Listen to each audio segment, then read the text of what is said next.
I wonder what all the people that fucking read Planet of the Symbiotes was just like, is that this? I don't think anyone reads Venom comic books, Kevin. I don't Yeah, think they. but that's an old ass story from like the 90s and shit. Yeah, I don't think they read Venom comic. He's never been. A mover. Yeah, he doesn't move. He's People a like to he's a good look at him. support character. Yeah, when you take him outside of Spider-Man, He's well, not interesting. you get this movie basically. As I stare at the movie, it's not interesting. Movie. You're not interesting. You did not interest me. Movie. Yeah, Movie's just, like what, dude? What? Fuck you! I got a sequel. I got a fucking sequel. Suck it. Woody's gonna do all the heavy lifting. Don't worry. You did make $856 billion.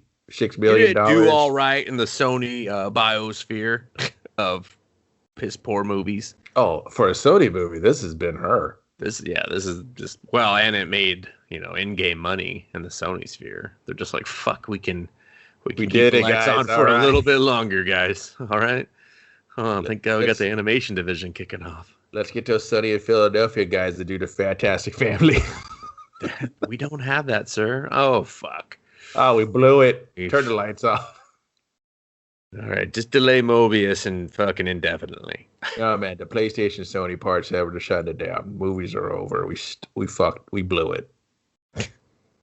They won't. That's not Sony. Sony doesn't admit defeat on anything. Sony is gonna ride this into the fucking twilight. They will never admit defeat. So you will see them in divorce court before they give anything back or really divorcing like fandom. No, Cinema? Marvel. Oh, they're not. Yeah, they're going to keep making bullshit. They're never going to Marvel fucked up. They shouldn't have hoarded out all their properties to keep those great comics on the shelf. Whoever did the Sony deal, man, that person knew what the fuck they were doing. They're like, oh no, we're going to be fine, guys. Guys, watch this. You want to reboot a fucking movie every 5 minutes? Let's go. Spider-Man, fire it up. We can even get the new shit, you say? You know why I never got the third Andrew Garfield Spider-Man? Marvel. Like, no, the real Disney Marvel. They fucked it up. But, I mean, they were shit anyway. Am I right? Fire it up. We're doing it again. All right, let's movie.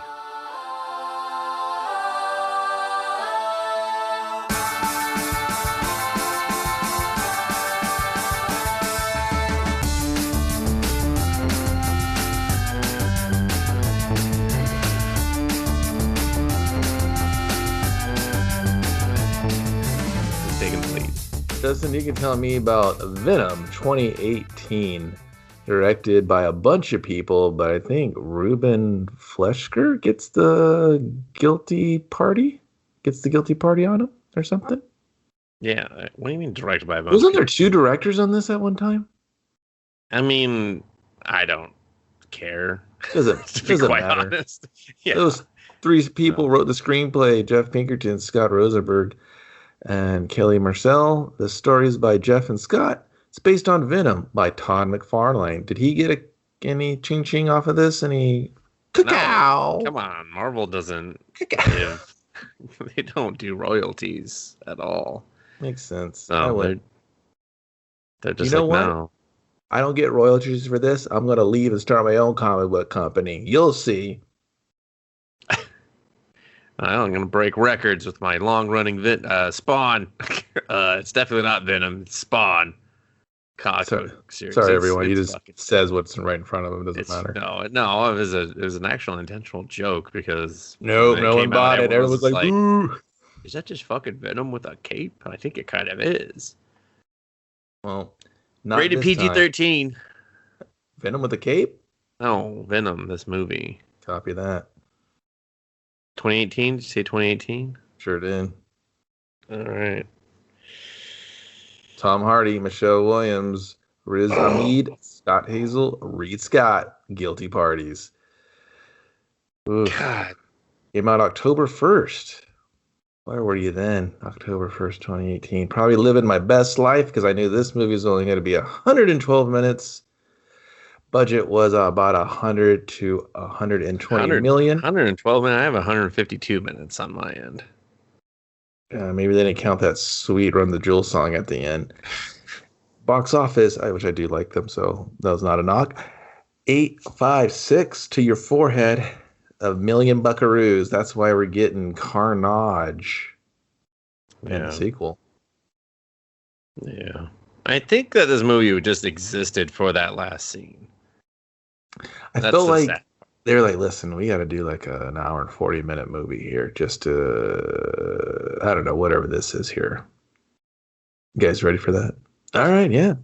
Can we do superhero? We don't. You do not need an origin story no more. No one gives a fuck. Just do the movie. Just do the movie. Do the movie. This was like early 2000s superhero movie. Like, I mean, this had like farts of fucking Fantastic Four. We're just like, why are we just wafts under your nose? You're like, what's that smell? Yeah. Is this like, and I remember when it came out, people were like, oh, it's very 90s feeling, and that's why I kind of like it. And I was like, sucks. No, it is A, not, and B, fucking no. This is why we didn't like superhero movies and superhero shit on cinema and TV in the 90s, because it sucked. Here's the thing, man. I know, like, I think when the X-Men movie came out, like, that was serious, right? This isn't like your Donner Superman and stuff. Like, those were kind of like, hey, I'm going to take comic book movies and I'm going to try to do some real cinema shit here. 90s, I want to say, when all that shit started popping off, I'm not going to ramble them all off because no one cares. I thought all those were garbage. I understand people were very excited to see some of their, like, lifelong favorite heroes on there, but they're bad movies. Yeah, but there's nothing good about them. They're not. They're not good. I get it. It was the first stab. We were kind of baby steps finding our way. In that excitement to see those characters, that will blind you all day long. And I get it. But for this to be hearkening back to that after we've already mastered the genre, they are the modern day action movies. This was almost unexcusable. It was almost like, did you guys even see comic book movies in the last 15 years or no? Nothing? Yeah, it's just from like a storytelling standpoint, it's just really boring and lazy, to be quite honest. Like, they got Tom Hardy and they were like, this man, he can sell you a ham sandwich in a wet paper bag. He's so goddamn good. Look at his eyebrows as he plays Bane.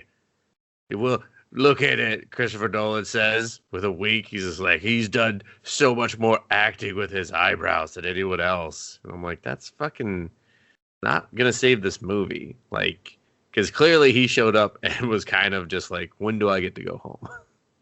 San Francisco smells dirty and there's human feces everywhere. Listen, two things. Love San Francisco, and I thought Tom Hardy is the only saving grace of this movie. As he tries to do his best Tobey Maguire, to me. I don't know. There's flashes of it where I'm like, are you channeling Sammy Tobey? Are you doing that right now? I feel like you are with this little banter you're kind of trying to do with Venom. And is it just me? Did they fix his voice?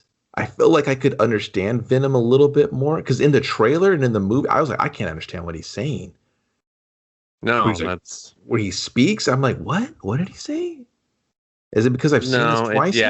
It's definitely because you saw it twice. Because the first time, or maybe it's because you saw it with subtitles. Because maybe I have a hard time understanding him sometimes with the action, with especially the motorcycle chase. I'm just like, is it road to duck down? I'm like, what? Who? Are you talking to me? Here's the part that kind of blows my mind, okay? Because I hate all of Venom's delivery, Kevin. Tom Hardy did the voice of Venom. That's his voice. He did all those lines. And I was like, this is fucking horrible. And that's why I'm like, you say saves it. I'm like, he is the worst part of it. He is Venom. He's the part that I hated. I won't say he doesn't save it. I found him the most tolerable part in some of his reactions to things. I thought I did like. I'm not going to take that away from the movie. I thought there was his reaction and his performance at times, I was like, okay, I like that. I'm comfortable with this character. You're not making me just grind my teeth every time I see you. I guess. And that's it. That's just my opinion. All right. You want to jump into this or? Yeah, space. The final frontier. Elon Musk is our bad guy. So I've been told this guy has no charisma. This dude, I will get to him. This fucking bad guy. Jesus Christ, you suck. Yeah. So we're in space. We're in space. And there's a shuttle coming back.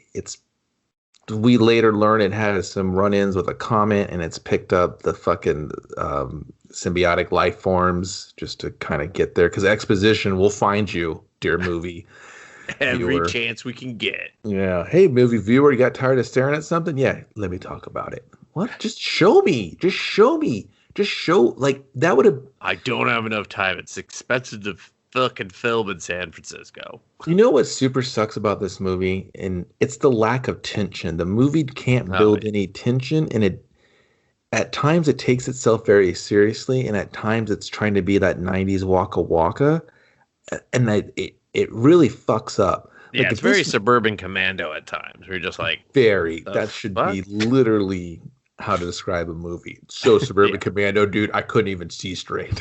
Like, what does that mean? Fucking see straight. Why the fuck was he? How was he an alien? What the? I would have started this shit off of them pulling the shit off the fucking meteor. You know what I mean? Like this kind of like the ship's open and they're all doing their spacewalk and they're there and he's like, "What do you got?" She's like, I think we just changed the game or something, because all their dialogue's horrible when it comes to talking about the life form. Just kind of grabbing their sample, and he's going to be like, there's more. And they kind of look back at each other, and then you see it move. You know what I mean? It's almost like it kind of just moves, and you're like, oh, shit. And then they collect it.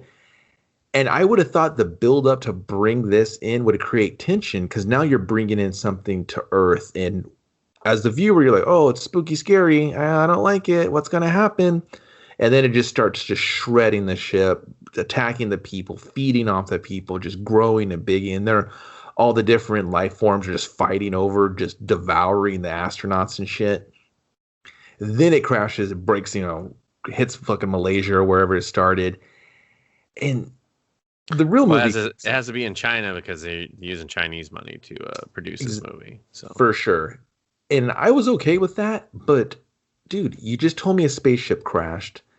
Everybody's there covering this. We have like local officials. There's some sort of cops or some sort of Homeland Security type Malaysian office. And then there's biosuits and there's people not wearing biosuits and there's a hole in the ground. And then we got a dude here. Oh, one of the astronauts is still alive. I was like, no, he's not. He's not surviving that. We're not putting him in some sort of contamination. Like he just came from space. And exactly. So and now, yeah, they don't quarantine this guy. They just throw him in the back of a paddy wagon ambulance. And I'm like, well, they're like, is that fucking JJJ son? Oh shit, get Junior on the fucking van, man. We got to get him out here. He's never had a big role, but we're going to fucking kill him in this movie. Like in the first 2 minutes. We got this giant, big sci-fi expo thing happening. There's so many people there. This thing isn't hush hush at all. Yeah. And I'm like, all right, so he's just going to the local medical facility. Yeah, and there's like 90 people handling these fucking alien containers. There's like a cooler there. Somebody's got the brats on the Barbie. You're just like, they're taking fucking selfies, and they're like, no, that was blurry. Try again. Oh, no, did you turn your cloud upload off? Oh, fuck, we're getting fired. So if that was a private expedition and all of a sudden they come crashing down, wouldn't there be a relay team to pick them up to make sure no one interacts with any of this? So on the shuttle, they're not just like, hey, man, you're not going to believe what we just discovered. There's some sort of synthetic life form out here. We got it trapped. Oh, God, it's killing us. Crash it. That whole team would just converge on there. That shit would have disappeared in seconds, right? Yeah, no. Or I don't know, the Chinese government would have everything, and you're going to pay us billions to get this back. You know what I mean? Like, you're not getting it back. You're just going to pay them in hope. Did you want to have a movie, or you're going to have just all the fucking symbiotes just destroy everything, right? Yeah. So And I was just like, all right, like if you would have had like what the hell is it called, Life Foundation person there, and they're just like, no, you didn't see anything, wrap it up, tape it off. You know what I mean? Like, no, nobody's getting in or out. But whatever. We throw the JJ in the back of there, and this nurse is like, hey, you got insurance? Hey, our healthcare system's not very good. We're in the boonies, so you might not make it. Do you have a crew cut like your dad? Like a flat top? This is the only thing they're gonna get right from the comic book. It's my fucking dated hairstyle. So I'm not a popular character, okay? I think they brought me back most recently and made me a Venom again because of this movie. It was horrible. Oh, I like that. No, it was horrible. It didn't work out. You know the fucking, oh no, that was Flash Thompson.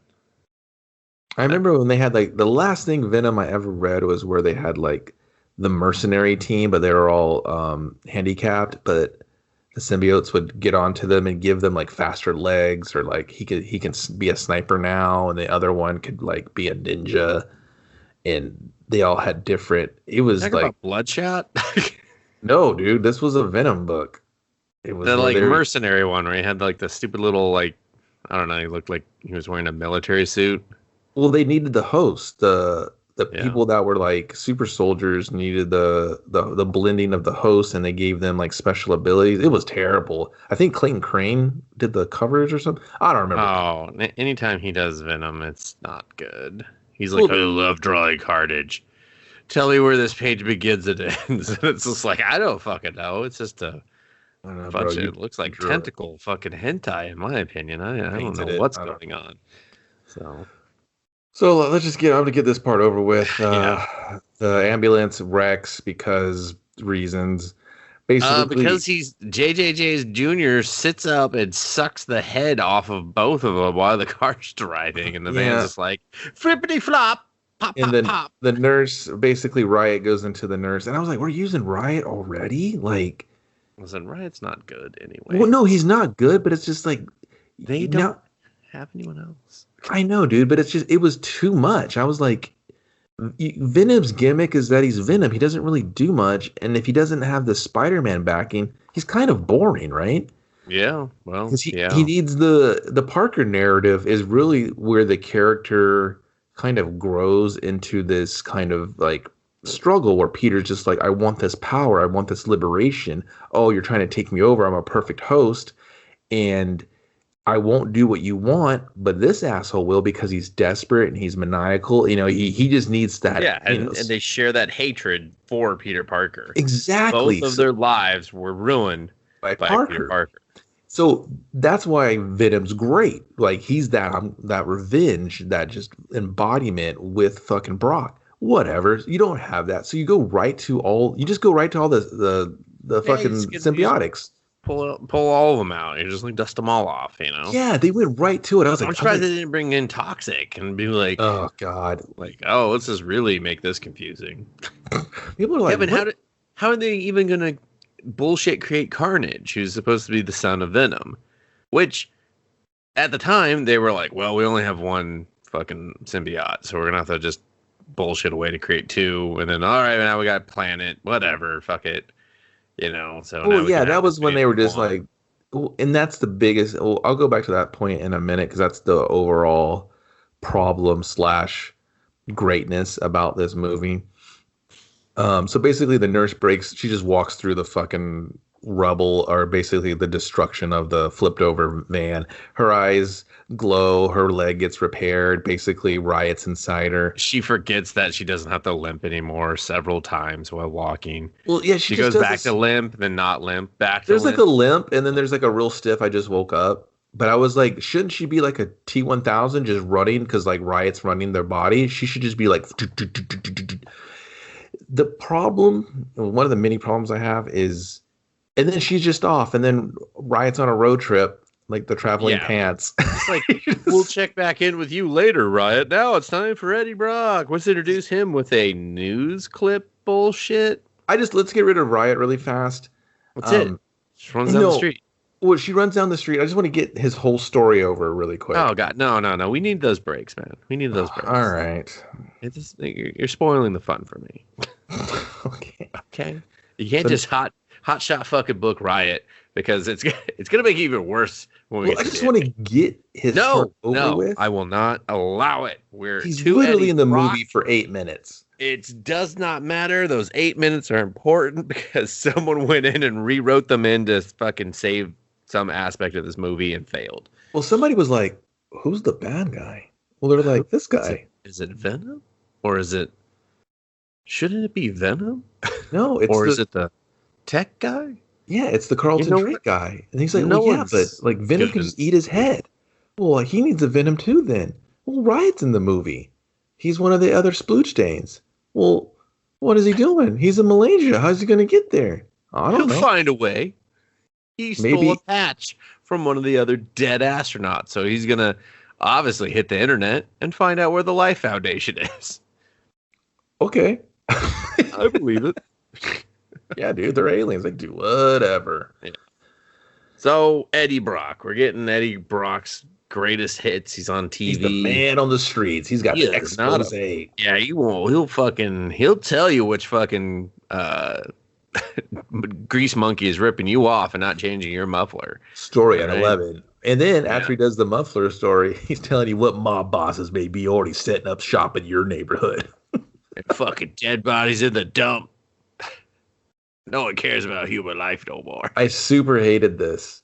It's just like, how do we give Eddie Brock credibility? Oh, let's just show these clips real quick of what would be really juicy news stories, but have it, very Tom Hardy of like, fucking no one cares. I'm the Hemingway of actors. You know what I would have liked better, and I think it would have made it more modern and just kind of fit more, and you would have got probably rid of 10 minutes of a movie you didn't need, is just make him like an internet guy. Like he just does his own YouTube stuff. He's trying to get the power to the people. He's trying to expose the lies, but he's like, I don't want to go through any corporate bullshit. Then can't do the rest of the stupid storyline. No, yeah, you can. Life doesn't come crumbling down on him. You totally can, dude. I when I was watching it, I was like, I would have just done this, and then I would have had it go this way instead. Because him losing his job, like that's But if you're an internet guy, you work for yourself, you don't lose your job. Dude, he loses the trust that he's built with his audience. They go, the internet doesn't work that way. Dude, I think it'd have been way better. Like he just loses his motivation because he has no character motivation. This would have gave him motivation instead of him just chasing stories to kind of quote help people. That's how he helps people. And if he loses that part of himself, then he doesn't, he goes cold. His sight slows down. He dies off. And he knows he needs that to keep the people engaged. And if he loses that in himself, then he's given up. So he's given up on himself. He's given up on the message. And then we got rid of. Doesn't even understand how Silicon Valley works. So you're asking for way too much from them. It would have got rid of like the whole going to the boss. Here's these terrible cell phone pictures I took. I'm like, bro, what is that? No one knows what you took a picture of. Can you? Yeah, that's why it's too far of a stretch for him to fucking run a YouTube network. He would live stream it, dude. A network. A network. Do you know what YouTube is, Granddad? Yes. Like, you don't. That's what I was saying. It's like you're calling me Granddad over this. That's like a bunch of Sony people. Superman working for the fucking paper. It's stole a subplot line from the fucking what's that movie called? The Bill Gates knockoff one. Antitrust. There's literally a B-roll like antitrust fucking storyline in here.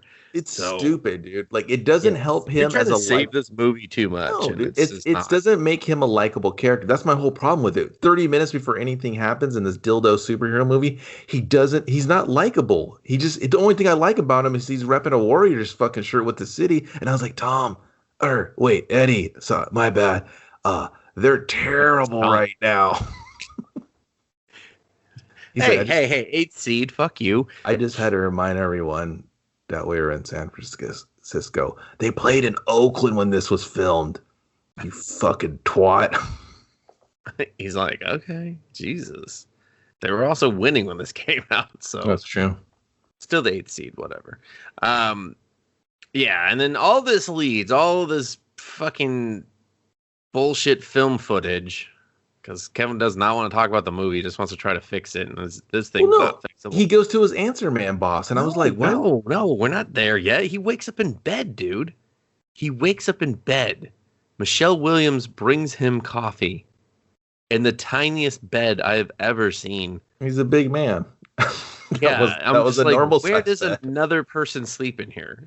Like, there's no room.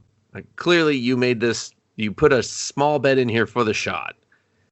But anyway, yeah, he wakes up there. We get their little relationship. She's like, I gotta go. He's like, oh, I love you. Oh, blah, blah, blah. This isn't a believable relationship at all. Feed the cat. Feed the cat. Mean believable? There's not. They just talk. There's no relationship. That could be some chick he's porking. Well, I mean, he's very much in love. He's with that pork.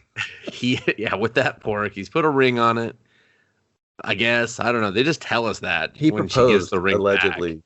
Yeah, sometime. It's one of those proposals where it's just like, yeah, we're gonna get married one day, and they're like, dude, you've been engaged for 4 years. Like, fucking. You know what a MacGuffin is? Just call it what it is, or go to the fucking courthouse. Okay, MacGuffin I mean, marriage. Yeah. And so then he's just like, all right, time to go to work. Gonna go park my bike on the sidewalk and then talk to the security guard. Why? Because we're gonna have too long of a scene with the security guard later. So why not have one in the beginning too? Let's book it. They're 9th seed. I don't know what you're talking about. I knew they were. Well, they were 8th the other day, you fuck. Okay. 9th is still in the playoffs. No, it's not. No, you are very much mistaken. That's not how the playoffs work. I thought they expanded the playoffs. Please. They can make it. There's still a couple days. Yeah, a lot of people got to start losing, so I doubt. Well, that's fine, okay? That's fine. Whatever. I'm glad that Kevin took a break while I was talking to be like, what fucking seed are they? He's wrong. Yeah, that didn't sound right. I was like, someone else is going to listen to this and be like, fucking super dated right there when they talked about the Warriors. Anyway, goes up to his Seattle boss now. After asking, he distracts the security guard. That'd be weird. Distracts the security guard because he's like, Eddie, you can't park your bike there, Eddie. He's just like, woo, MIT. Woo, yeah, I'm like, Eddie Brock. I do whatever. I'm king of the world. Yeah, I was like, you're not being very likable, Eddie. There's also rules. They're establishing that Eddie lives by his own rules. Is that what that was? I thought that was just a dick move. No, they're establishing that Eddie does not. It's not that he doesn't follow rules. It's that Eddie has his own rules. And that's what Eddie's doing. That's what we're leaning up towards, okay? Did he feed the cat, Kevin? Fuck no, because Eddie lives by his own rules. Eddie told me later. His bike where he's supposed to? Fuck Nobody likes cats. Yeah. So then he sees the boss, and the boss is like, I got you, the big whale, the big fish. You got to go do this stupid interview that seems like a horrible fit for you. It seems like you're the last person on my network that I would send to do this job. You mean you're rock and roll rogue reporter that you send into the ghettos and the hard stories and all that good stuff? Who I've seen at a dump, a murder site, and a grease monkey. Okay? Go do a fluff piece with this billionaire. Yeah, go do a fluff fucking piece with this billionaire. You know what? He's like, because his pocket change could buy us. Well, did he? Ooh. Okay, well then fucking who cares? So why is this in here? That whole scene, I told you, dude, is straight worthless. So then Eddie leaves, we assume. I don't know, it's date night. He's gotta wait, really quick, man. I just bring this up. Hardy took this role because his kid likes Venom, and he wanted to have something. Can all actors disappointed too? Can all actors stop using that as an excuse? I see that all the time. I really wanted something my kid would enjoy. I don't give a fuck about your kid. Like, read the script and go, hey, this is a bit shit. Can someone please fix this?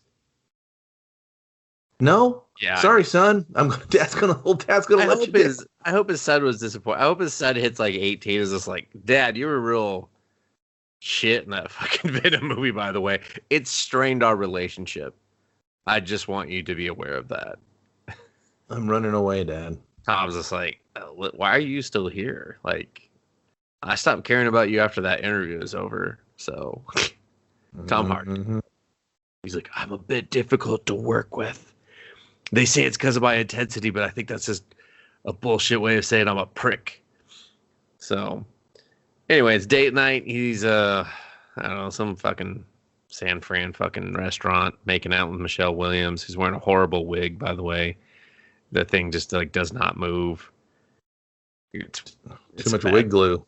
Yeah, way too much wig glue. You know, she doesn't touch it like it's normal hair. Like, it's constantly, like, just a little bit fucked up, and I'm like, you're too prim and proper not to be fucking. Is she trying to do her like best, like Gwen? Knock off Gwen Stacy? Yes, dude, yes. That's what I'm saying. Like, hey, just do Gwen Stacy, and you just do Tobey Maguire. It's gonna be weird, but just do it. That's the energy we're channeling here. Dude, wasn't the security guard or basically the desk guy? That was the dude from like Mayans, right? Yeah, I think he's on Mayans. I like that guy. And I was like, oh man, you're in this. I'm pretty sure he's played like. He's a security guard before in other movies, sadly. I like him. I every time I see him, I'm like, I like that guy. Well, he's got a great look. That's probably why they get him. But so they're making out. Dinner's over. Time to head home and get dessert. Dessert sex, but we don't get to be a part of that. Thank God. She puts her tie on him and then pulls him to the bedroom, and that's it. We're just like, fucking PG-13, you saved me this time. Gives him a quick jerk for his bumpkin. And then they cuddle in the most body-wrapped, intense way. I was like, no one is fucking sleeping like that. Arms are asleep. Limbs are pinned in uncomfortable positions. No. Listen. I don't care how in love you are. That's not happening for more than a minute. I believed it. I was like, that's love. That's love for like... Okay, they're done now. Move back to your side. Oh, it's a tiny bed? Tom Hardy, get out of the tiny bed. We don't have room for you unless you're just like fucking dick deep in her butthole. Okay? That's it. All right? Holy smokes. Get out there and go touch the cat. So, Eddie being Eddie, he goes to the fridge. He's like, I'm going to get something to drink. I'm a little thirsty from all the eating you out and everything. She's just like, I get it. Okay? She's like, PG-13, Eddie, we can't talk about it. He's like, all right, fine. I just want to get some tasty OJ. I'm gone rogue. And then, like all lawyers for major corporations protecting deep, dark secrets with Chromebooks, the very secure Chromebooks. Dude, listen. Just leaves it open. So messages are just popping up like, hey, fucker, you get this deep dark secret I'm sending you? Listen, dude. Listen. If I'm Dustin, if I'm sending you something super, super confidential. Yeah, maybe encrypt it. I'm pretty sure you're going to have to put in like a code, a password, a DocuSign, something. I'm probably not sending it through Gmail. I'm probably using like, I don't know, fucking our private server. At least Ymail. Google scans that shit, everybody. They're just like, yeah, I was like, it was super stupid. I was like, and then he kept looking behind him, like, ooh, he kept just being like, a bad spouse. He's like he was looking like someone was like he was about to beat one off on that computer, and he didn't want to get caught. He's like, is she gonna come out? Like, does she not know that I didn't? That was not a fucking thrilling night for me. I got a little more to take, Gov. Yeah, he's like, I'm gonna just take care of Eddie for the night, Yeah, level up, Eddie. Eddie's got needs. Eddie's got desires. Eddie can go twice in one night, but fucking Michelle Williams, whose character name we forget because it's really unimportant to the movie, Annie or some shit. Who knows? Yeah, that's fine. Yeah. No, instead he just reads a whole fucking DocuSign. He's just like, so I initial here and here. And looks like I now own a bridge in Manhattan. That's ironic and weird. Huh.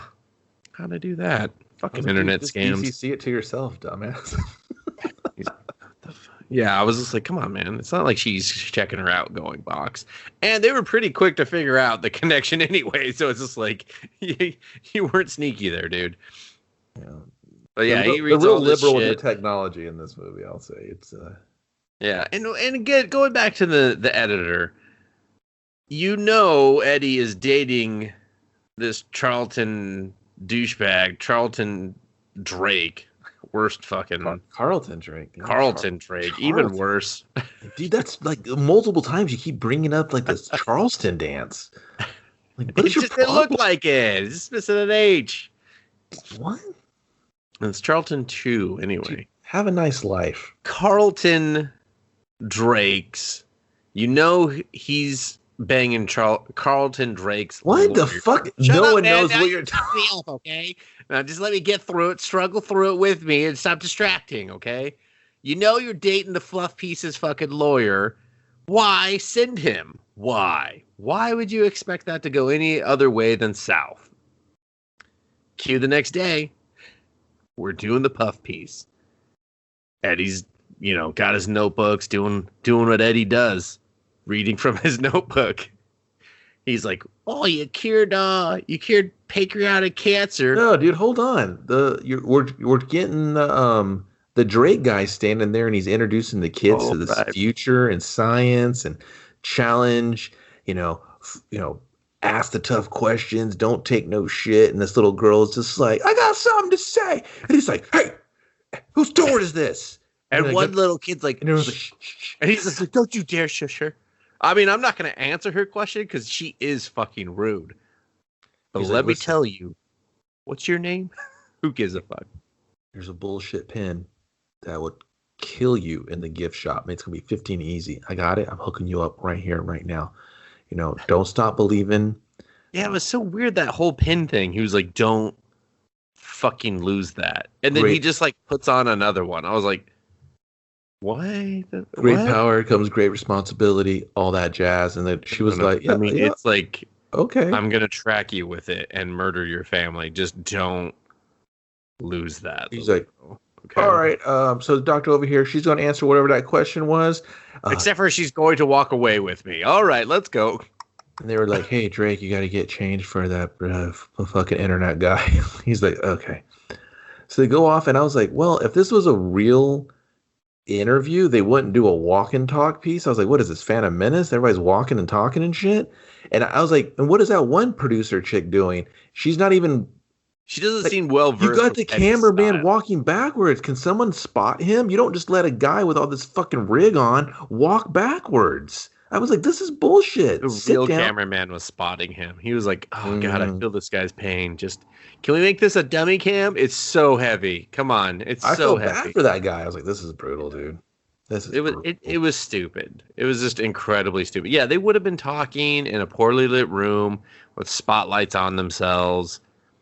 Like, I was supposed to buy that either of them would have been like, "Yeah, let's walk through this area." It would have been a 2020 expo. Like, it would have been over the shoulder or kind of that two shot where they're sitting there facing. Or it would have been by the kids. That would have been more believable. Nah, kids would have ruined it by farting or saying something. He'd been like, "Great, we got to start from the beginning." It's a good press. Like, he's just like, "Oh." And no, Eddie would have been like, "Oh, no, I love it. I love the shot with all the kids. I'm doing this movie for my kid. Don't forget that, movie audience." Like, haha.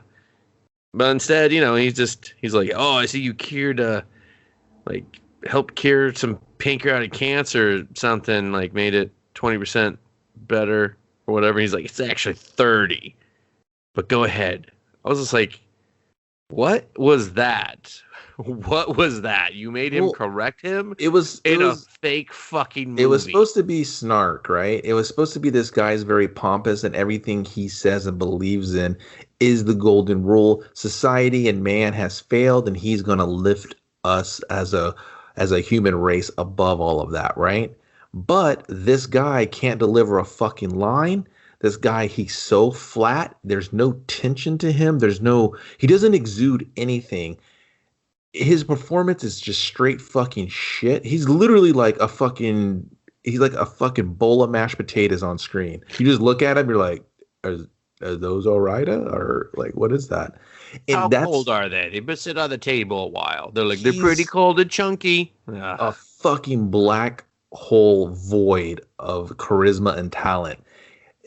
What could have saved him is maybe some stings, musical stings underneath some of his dialogue. Maybe they could punch in on his face and he could fucking emote like kind of a crusty Yeah. look or some sort of sinister. And that's what another thing I really It's like wanted that this. shit exists for a reason. That's why it's part of cinema. So you Yeah, can get this over with the audience. You don't just like this movie was just like, oh, well, we have Tom Hardy. So it's like he's an actor's actor. So he like can Tom just, Hardy is a good yeah. actor, the end. But Yeah. everybody else needs to fucking act like there's a goddamn That's camera what I'm saying rolling. though, is they were just like they played this whole movie to Tom Hardy and they didn't do anyone else any favors. They didn't help anyone else's strengths and they didn't help the audience because they were just like, well, Tom's got this. They'll just play off of Tom Hardy and No everything one will be can, dude, fine. because he's above all of them. Like Yeah. a super fantastic, like fucking actor can bring up everyone. But he's Well, like, with a man, I director that really helps, can't. but Well, the director's supposed to be directing the fucking actors. It's not just like, hey, you, the thing on your shoulder, make it go so we can make the monies. yeah. And that's the thing is to help. And I really wanted this movie to do it because it's shot so awful and just sterile and boring. I really wanted them to punch in, maybe do some tight draw, like close-ups on the eyes, make it like comic panels or something. Just do some interesting blocking to kind of help it go. But yeah, it does come off like an early comic book movie and is in the worst ways possible. Yeah. But whatever, he does some snark. Tom Hardy just blows this spot and is just like, well, what about this? What about the kid fiddling you did? Ha ha ha. And the dude's like, whoa, whoa, whoa, this interview's over. And they start romping it up, and the fucking producer's just like, hey, Tom, you got Tom Hardy. And he's like, dude, my name's Eddie Brock. And he's like, oh, fuck, my bad, Eddie. You're so good. So good, I fucking forget, man. You've elevated the role so high that I just don't remember who you are I anymore. just don't even know what I'm talking about. I mean, can we break for lunch? Tell me about the ending of Inception. He's just like, In Bronson, were you really naked? oh, for sure. I mean, my dick was just flapping all over. Like, oh, is you just rolling? Yeah, and then so they get some veiled threats of like, you're done in this town. He's like, you threatening me? He's just like, have a nice life, because that's the thing, everybody. It's a life foundation. So his catchphrases have a nice life, but this is the first time we've been introduced to that, and the last time. There was definitely a time before that where we were supposed to know that before, though. Because he uses it very matter-of-factly. Like they use it 3 times in the movie, and it's not a great line. Yeah. Oh, yeah, no, yeah. Well, after that, yeah, but every time after that is also snarky. Like, it just becomes his, like, you're fucking dead line. He's just like, have a nice life. You're dead. Well, he's awful. It would be cool. Did we miss when they bring the aliens in yet? I don't remember. What? No, this is the interview thing. He hasn't even got it yet. They got to go get him from fucking Malaysia still. All right. Yeah, so then he's out. And then Eddie's back with his editor. And he's just like, there's something just, he's a real scumbag. This guy, I got a fucking feeling in my gut. Listen, Brock, for a smart guy, you sure are a dumbass. And scene. Yeah. But it's not. We still got, like, more dialogue. Yeah. I'm going to pick up my lawyer girlfriend from lunch. Uh-oh. No, he's like, no, first he's like, hey, who's your source? He's like, I can't tell you because I'm porking her. And then he's just like, I stole from her. Yeah, you're fired, Brock. He's like, get out of here. It's very just like, here's the thing, Dustin. I'm so damn tired. Why do I care about Eddie Brock? He betrayed his soon-to-be wife's trust for his own gain. He's selfish. He's greedy. He's trying to use this information to get that message out there. Like he's one rogue reporter. Dude, you're not Geraldo. You're not going to get the whole world to listen and then bring this guy down because he's, got all these like Illuminati setups and shit. So you damage all of that. You lose your own job because you think you're the cock of the walk, and then it bites you in the ass. And I'm supposed to feel sorry for it. You're a dumbass. You're a shitty person. Well, Kevin, that's because the writers clearly thought that Everyone loves a good redemption arc. There's no redemption. There's no compassion for this character. We're just gonna go to that.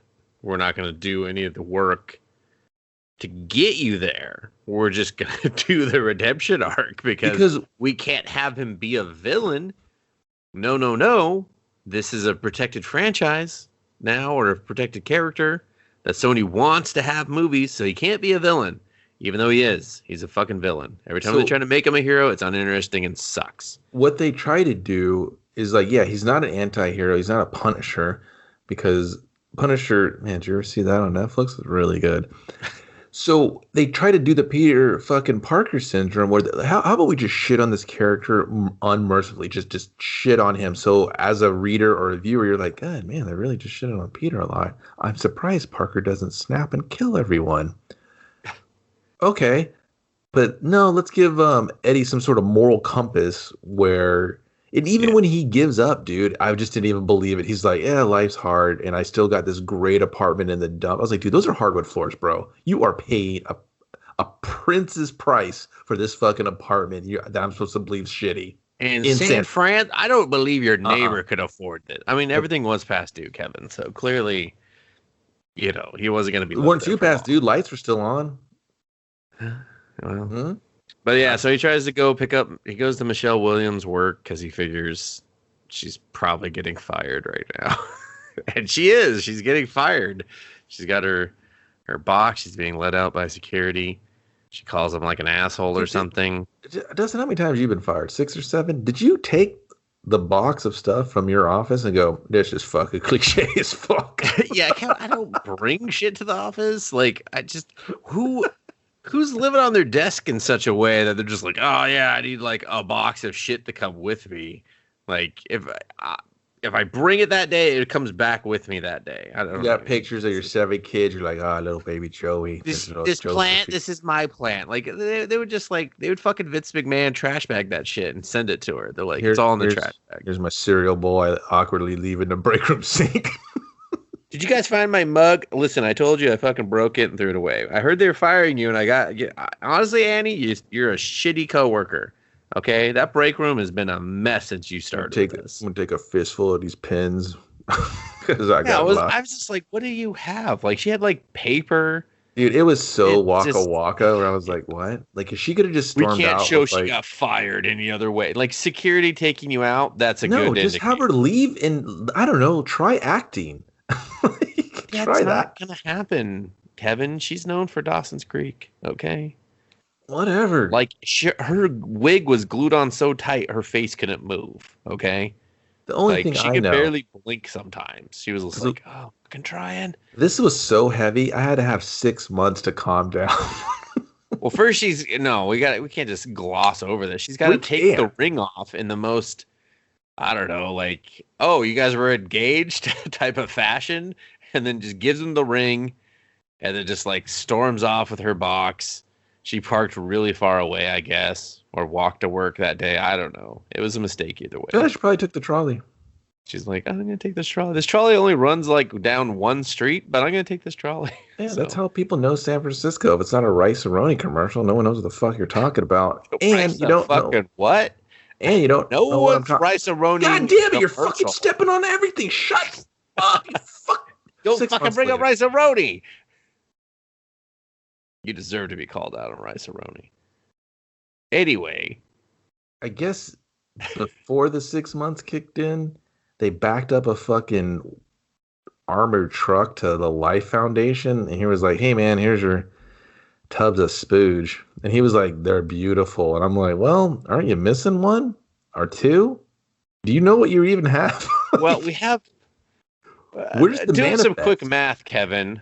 We have 4. Okay, 1 got loose, and 1 is Venom, and 1 dies, and 1 is never seen from again. In this, 1 got in the bunny, right? No, but it can leave the bunny. Wasn't the orange one the one floating around killing everything? Huh? Wasn't the orange one the one killing all the test subjects? No, Venom was killing all the test subjects.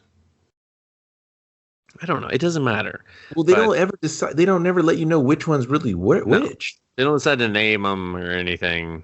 They're just like, no. They name themselves, and they'll let you know their name when they've attached to the proper host. It's real dumb. Yeah, it's stupid as fuck. And it's and we never see the fourth one again. Ooh. I guess that one's Carnage, maybe? I don't know. Color's wrong, but then I saw that trailer and I was like, color's right. Are you even gonna make him red? Like, his arm is red. So that's a fail instantly. And the space shuttle it took you all this time to get it from like you don't know what was on. There's no dossier there's no like bill of lading of what's inside this. Your ship went down. You don't know what the fuck they were getting. Like, where's the black box on this fucking ship? Did no one ask where JJ's body's at? Like, oh, dude, did you hear about that thing in Malaysia? Care? What do you think? Where's my aliens? Oh, the guy that was piloting the ship, I heard he lived. No shit. Yeah. They took his body away to the local medical facility. It flipped and exploded. Mind. We're missing a nurse, and I think a nurse killed a bunch of people in a street market.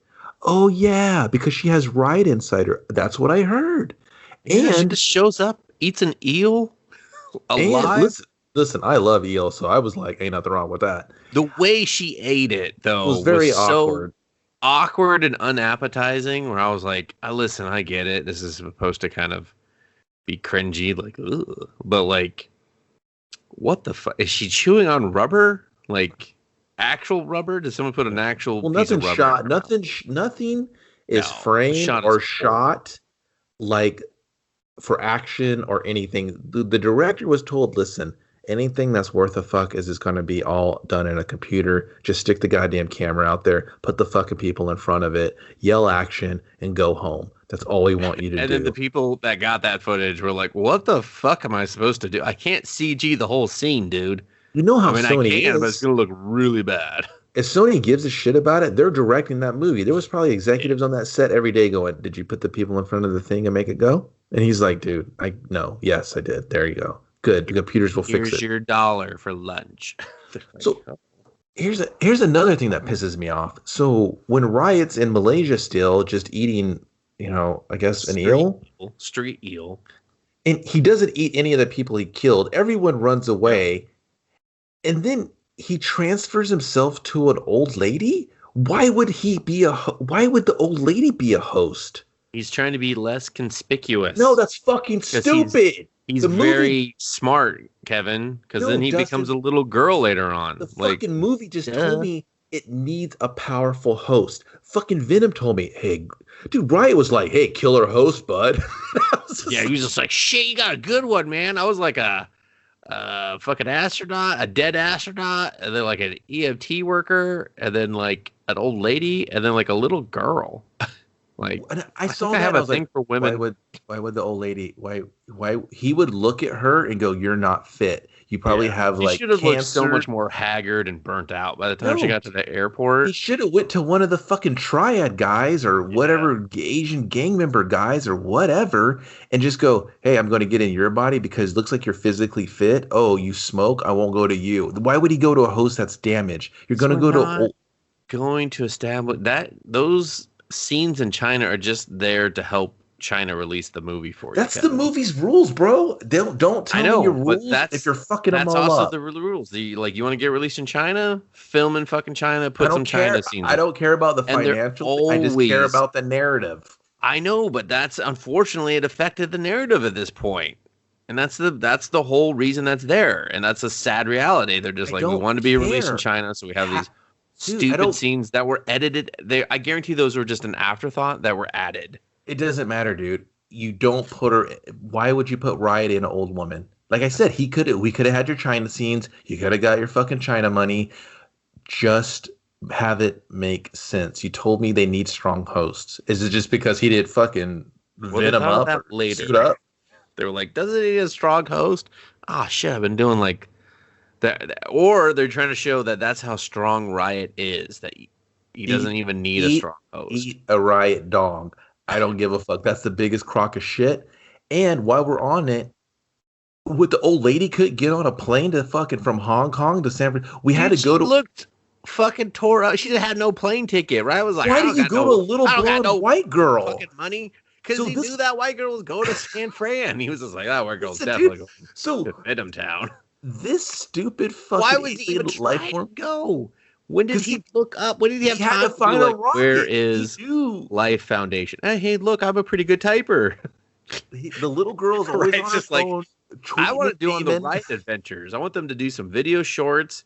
Like Riot learns to read. Riot learns how to ride the bus.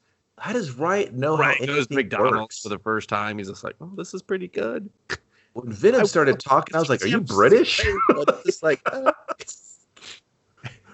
it was so fucking stupid. I was like, hey, Riot, I don't know if you know this, but in America, if a little white girl goes missing, people notice that. So when she doesn't find her mommy and her mommy's not like on the phone going, where's my baby? You can't just have her leave an airport, bro. It just doesn't happen. Like if you were a little old lady, everybody just been like, "Oh, she's just doing little old lady." Old lady's got dementia. She's fucking wandered into traffic again. Fucking. Exactly. Oh, is that Riot? Oh shit. Yeah. So fucking stupid. It's just again complete afterthought added to the movie. Just someone was just like, "I'll add those Riot adventure scenes." Stupid. It's stupid. It's reason one of the worst parts of the movie. It's reason 579 that this is a piece of shit. Well, reason 2984 is we are back with, and 6 months later, hold on to your hat. Fucking relationships move fast, but we gotta go with Eddie. He's in a bar. He's in a bar. Because when you have no job, a man who's named Beardo in the credits is sitting next to him, and that's important for later. Yeah, he's talking to the bartender. He's just like, "You ever feel like life's just taking a big Peter Parker dump on you?" And he's just like, "No, man, we're watching this nerd talk in this bar." And he's just like, "That fucking guy's dirty. I fucking know he's murdered space astronauts and shit." The fucking Carlton Drake, our fucking movie's bad guy, is on the TV going, I hope I'm being played at a bar because I just want to let all the winos know that, space is tomorrow. And here at the Future Foundation, Life Foundation, nobody's like, hey, man, can you turn this to like 90 Day Fiance or something? Anything else aside? Can you put this on, I don't know, maybe a Warriors game? We seem to be pressing the Warriors a lot in this movie. Just anything. Bloomberg, is Bloomberg News on? Can we so Beardo's like, hey Tom Hardy, fucking some of us are trying to watch this, dude. And he's just like, aren't you Eddie Brock? He's like, aren't you Eddie Brock? And he's just like, fuck your mother. No, dude, he says the third stupidest line in the movie. I used to be. Oh, was this before they ran you out of New York? Did you used to be him then? And then the Daily Bugle said you're a fucking hack and you had to go to San Francisco. Daily Globe, sir. Daily Globe. Same outdated premise for comic books. I don't give a fuck. He's like, now I'm Shoe Hardy. They're like, what? He's like, I'm Shoe Hardy. Dude, at least he could have tweeted him his fucking YouTube if it was me.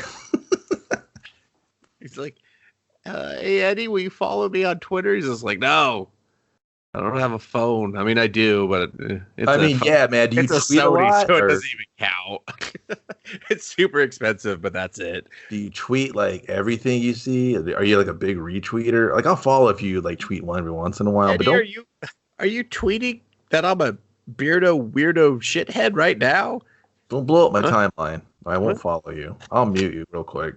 God, Jesus, Kevin. I mean, keep your personal preferences out of fucking Eddie's timeline here. Eddie will follow anyone. He's a man of the people. He's the king of follow back. Okay, he's just like #follow Friday will never die. But so Eddie leaves after saying his wonderful line, and he's walking.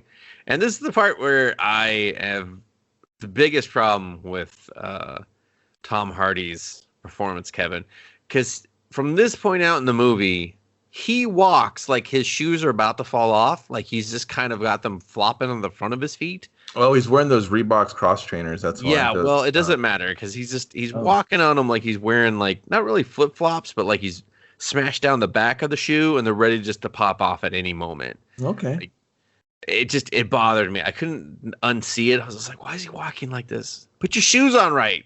Put your shoes on right. What's happening? But he's got Chad. Who works at the Daily Bugle? What do you mean? Who works there? Peter Parker. No, you were right. It is the Daily Bugle in the comic. In the movie, though, the Daily Globe. Oh, that's in what the it movie. Was they call it the Daily Globe because why? Daily Bugle is still owned by Marvel. They don't have that. I thought they got everything that was Spider-Man related. Well, they didn't use it in this for whatever. Yeah, that's what I heard. It was like they owned everything. No, because if you look in the new Spider-Man movie, Daily Bugle was back.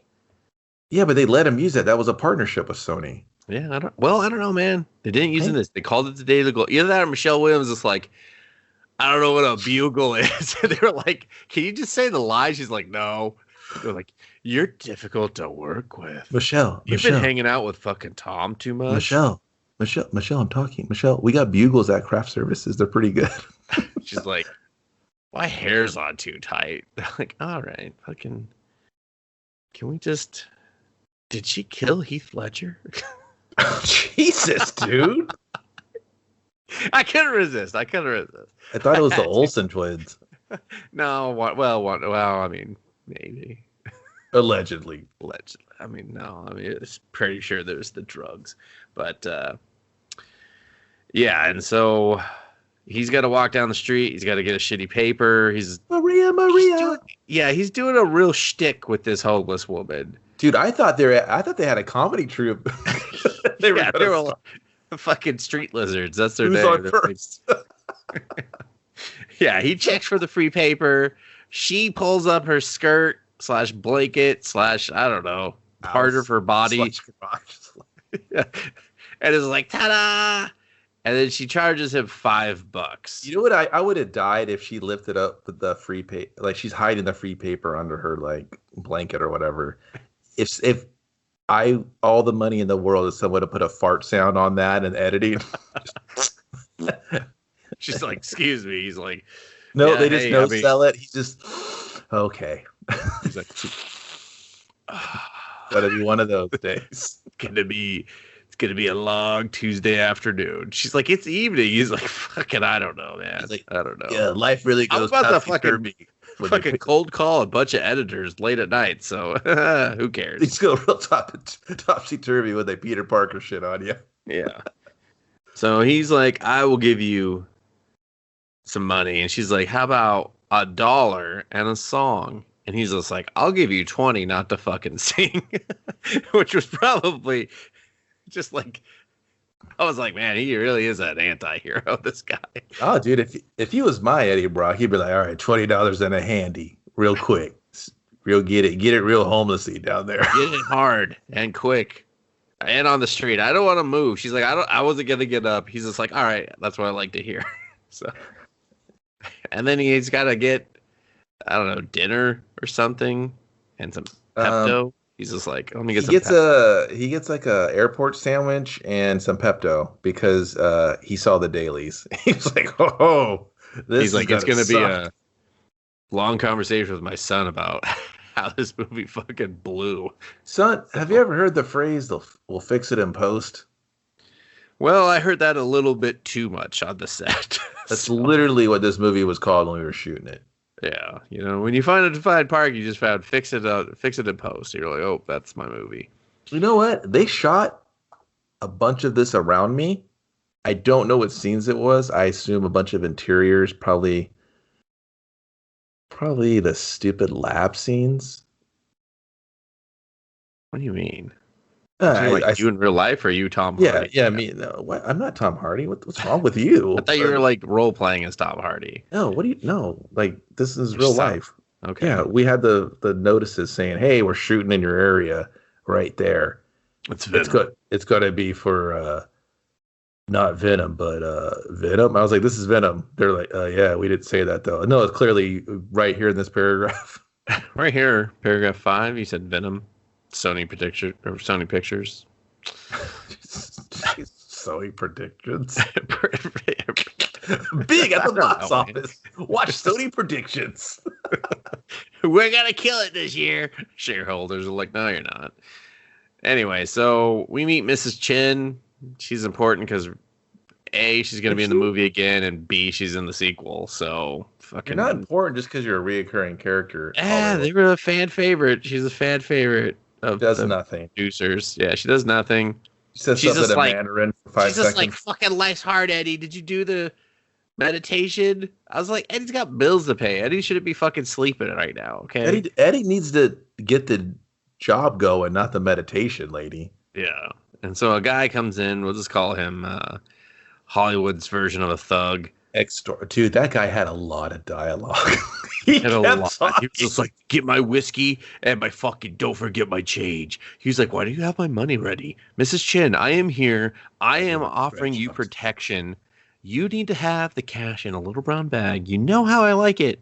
Why is everything all fucking crumpled? Do you know how hard that is to put under your mattress and your fucking shit pad in Oakland? I can't afford to live here, Mrs. Chin. Come on. I literally saw the bread expire on the shelf when this guy was talking. He kept going. I was like, dude, just shoot her.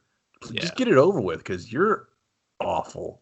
And then Eddie's just like, don't rob me. I cannot afford the sandwich and Pepto otherwise. So I just gave a bum $20. So yeah, a bad move, dude. You just spent $35 on that sandwich and Pepto.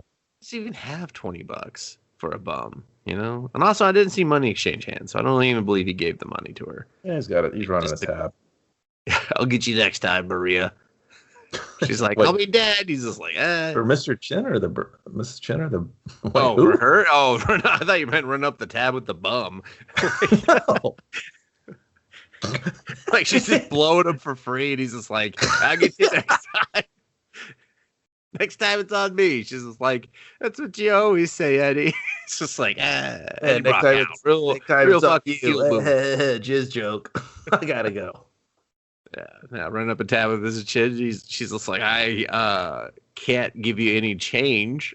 He's just like, I was gonna play with a credit card. She's like, ooh, the fees it's a lot for me. I'm gonna be honest. I'm struggling right now. Can you do debit? He's like, no, I can't. And then she's like, life's hard, Eddie. Make the hard choices or something. And he's just like, all right, I'm going to go home and drink and cold call a bunch of editors and tell them they don't have to use my name on the byline. And this scene will go on for possibly ever. It's like, Eddie, no one's picking up because it's 12 at night. What are you doing? And they're not giving you the job because they're really pissed off that you called them in the middle of the night. So yeah, it doesn't make it like there's no sense of time. There's no sense of like what the fuck is happening. Dude, Eddie, why are you going through the paper, dude? Like, I could 6 months, and now you're calling for a job. What have you been doing? Yeah, it's like what? It's called the internet, bro. Fucking get on it, man. But no, Eddie, he's old school. He's analog, Kevin. That's why he got a free paper. I assume that paper had the classifieds. I assume there's also a huge media market in San Francisco that he could just curtail over to, you know, just like, boop, oh, I'm over here. Boop, oh, I'm over there. So yeah, this scene goes on for a while. Oh, no, wait, I'm sorry. Doesn't he? Then he goes by Ann's, doesn't he, before he goes home? Or no, this is later. Like he's really a big loser. He's got to. Yeah, he's got. We have to meet his terrible neighbor and just. The neighbor's getting some poontang and he's not, so he can't. Eddie got no job, no pussy, not have a fucking square meal. Lets little old ladies get robbed of the fucking bank. He's just a real scum of the earth. He's thinking about being a dishwasher. He's behind on every single bill. He's on final notice. It's been 6 months. Dude, I assume it would have been accurate. Final notice, man. They're sending him the last time to sign up for this credit card. So it's just like everything. They're like, dude, come on. The APR is outrageous, but you need this. Okay? If you don't sign up for this Discover card that fits on your keychain, like, we don't know what to do. We're just going to send you another one. You remember that 90s? Huh? You remember the credit card keychain? That was a bad idea, right? Anyone? That thing didn't swipe for shit. I remember someone showed that. I was like, please no, not this one. I'm typing in the numbers. They're like, no, it works. I'm like, no, it doesn't. It never does. Fuck Discover. Yeah, and so then he goes out. He's just like, I gotta clear my head, walk past my old old lady's house. He's like in downtown Frisco, and he's all the way up toward like the Painted Sisters, like the real nice part of town where the houses are like 8 figures. He does a lot of walking. That's why that's why the shoes are worn out and hardly on his 6 months and not feet. doing his shit. Yeah, he's got nothing else. So he's just like staring at the cat, like, is she up there? She left all the lights on and all the window shades open. Tell me, you fucking cat, is she up there? She's not. She's outside. She's like, Eddie, I'm getting out of my rideshare with my average-looking doctor boyfriend, who's he's a big fan of yours for some reason. I mean, he doesn't actually say why. He's a fan. No, he says he's a fan of your work. And that would have made more sense if he was a YouTuber. Yeah.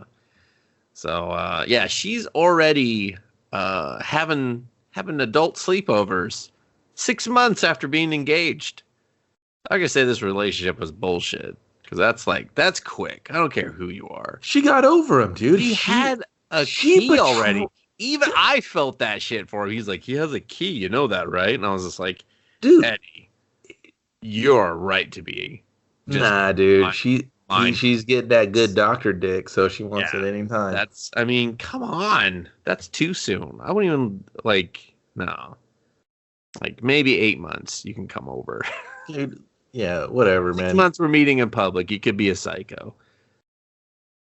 So, I don't know. I thought that was too soon as well. I was like, what the fuck? She's already living there? You don't get to decide what her tolerance for him. No, I don't. Love. But I was like, if you want me to feel for him, this is overkill because I'm kind of calling bullshit on relationships moving that fast. It's Peter. They wouldn't even set a date, Kevin, and Parker porking someone else. I don't think so. Shit on our main character because we don't know how to show compassion or remorse for him. We just got to treat him like shit. So the audience is like, yeah, I guess. Yeah, his life sucks and he totally did it to himself. But let's not bring that up again. She goes in and he's just like watching her. She's like, I'm gonna pull the shade closed because I'm gonna call the cops, creeper. And then he's just like, all right. Day 2 somehow. Because fuck. What does he do? What is it? Oh, I guess we have like a riot scene in between this or some shit, right? I don't know. Because then he's getting followed, right? Oh no, he goes to the bridge. He looks at the ring. And then we go to the Life Foundation. That's what it is. Yeah, because we got to meet Dora, the doctor. Yeah, you're right. Yeah, and they're testing and they're releasing the aliens. This is really fast, man. It's just a bunch of bullshit of like, hey, look, the symbiotes just get to this bunny. It can take it, but not for long. And then he's great. Let's go get some humans. And I'm like, what are you doing? I mean, there's tons of homeless in San Fran. Go for it. So he does. He does. He does big time. And then he just gives this real shit monologue. He's like, oh, your name's Isaac, huh? You know, that's biblical. And I was like, oh my God, stop trying to act. Everything that guy does. Dubs himself as God at one point. I was like, oh my God. Well, he doesn't even, God, I already just railed this guy. He doesn't emote. There's no passion. There's no intensity when he speaks. He's just some guy like, I'm like, dude, did you just read your lines before they said action? And then you just, right here, you just said them? Well, I mean, the main problem, Kevin, is that they're trying to make him like this megalomaniac. He's detached from humanity, but it's just not believable because he's like trying to do this whole like I'm being likable but not at the same time. Well, he's like, you can trust me, we're gonna move humanity forward, but then fucking don't cross me. But you know what he says that he's like, this is going to be our legacies, right? This is everyone's gonna talk about us. We're changing the game. Yeah. And everyone's like, yeah, okay, but do we have to kill people? And he's like, hey, you gotta crack a few homeless people if you're gonna, I don't know, explore space or something. There's some logic here that I'll figure out later in post, okay? So let's just get it going. Like a homeless omelet? Like, what are you talking about? He's like, oh, that sounds delicious. And then Dora's just like, ooh, that seems a little bad guy-ish. She's like, I don't know, like when we helped pancreatic cancer, 33%, by the way, everyone, that felt good and warm and fuzzy. And now I have a fake daughter that we'll never see in a family. Maybe, supposedly, but, whatever. Yeah, so they just move on to the human trials. They find a guy he really is just like classic street junkie. Where I was like, I believe that guy is shot up recently, possibly moments before the scene started, and he's gonna keep those clothes. He's gonna be like, these are nice. Can I keep them? They're like, just get out of here, Isaac, please. He's like, how'd you know my real name was Isaac too? And he's like, it just doesn't even fucking matter, man. Just go. But yeah, they release the alien. Well, it's really, and it's very like a wet fart. Yeah. And it's not cool. Like, it doesn't peel him apart. It doesn't just take all his energy and just feast on him. It doesn't do anything they allegedly say it does. Like, it doesn't feast on his organs. It doesn't devour him from the inside. It just kind of does the thinning man on him and just like suck all the life out of his face. Yeah. It just kind of just this weird, like, in the CG for all the symbiotes, when they flow and move, it's so shitty. Yeah. And it just looks super rushed. I was like, how many studios work on these special effects? This sucks. And it just kind of blotches on his back and he falls over and you kind of look around. It does this weird like fake out too, where it looks like it's going to go into his mouth and then it just bleeds into his chest. And I was just like, what? Oh yeah, because that's been done so much that it's not interesting to see visually. What the fuck? It's almost like they had this canned animation and they just drug it over whoever the actor was going to be for this scene and just played it. They were like, was it going to go in his mouth? And nope, we just had it animate that way. No one cares. Done. Yeah. And then his arms move all stupidly and you're just like, what? Who gives a fuck? Why is it doing that? Why would his arm like bend in a way that's not able to? This is stupid. And then he just dies, and he's just like, okay, bring in the next one. And everyone's just like, this man's a monster, but okay, let's do it. I don't want to end up in the cage. Yeah, so... But... The Drake guy's real nonchalant about just letting people die for, his eventual greatness by cracking the code of dealing with these He wants aliens. To live in space. Like Elon Musk. So Dora is kind of like, ooh, I should probably tell someone. Whatever her name's not Dora, but okay. Yeah, it's Dora Skirt. No one calls her that. She doesn't have a real first name. She's just called Dr. Skirt. Skirth. Bro, it's Dora. We're calling her Dora because that's her fucking name, because that's her fucking name in the comics. All right? No one knows her in the comics, dude. Yeah. Everyone knows she's in the comics. I just said it. Now, no one knew before. They were just like, huh? Really?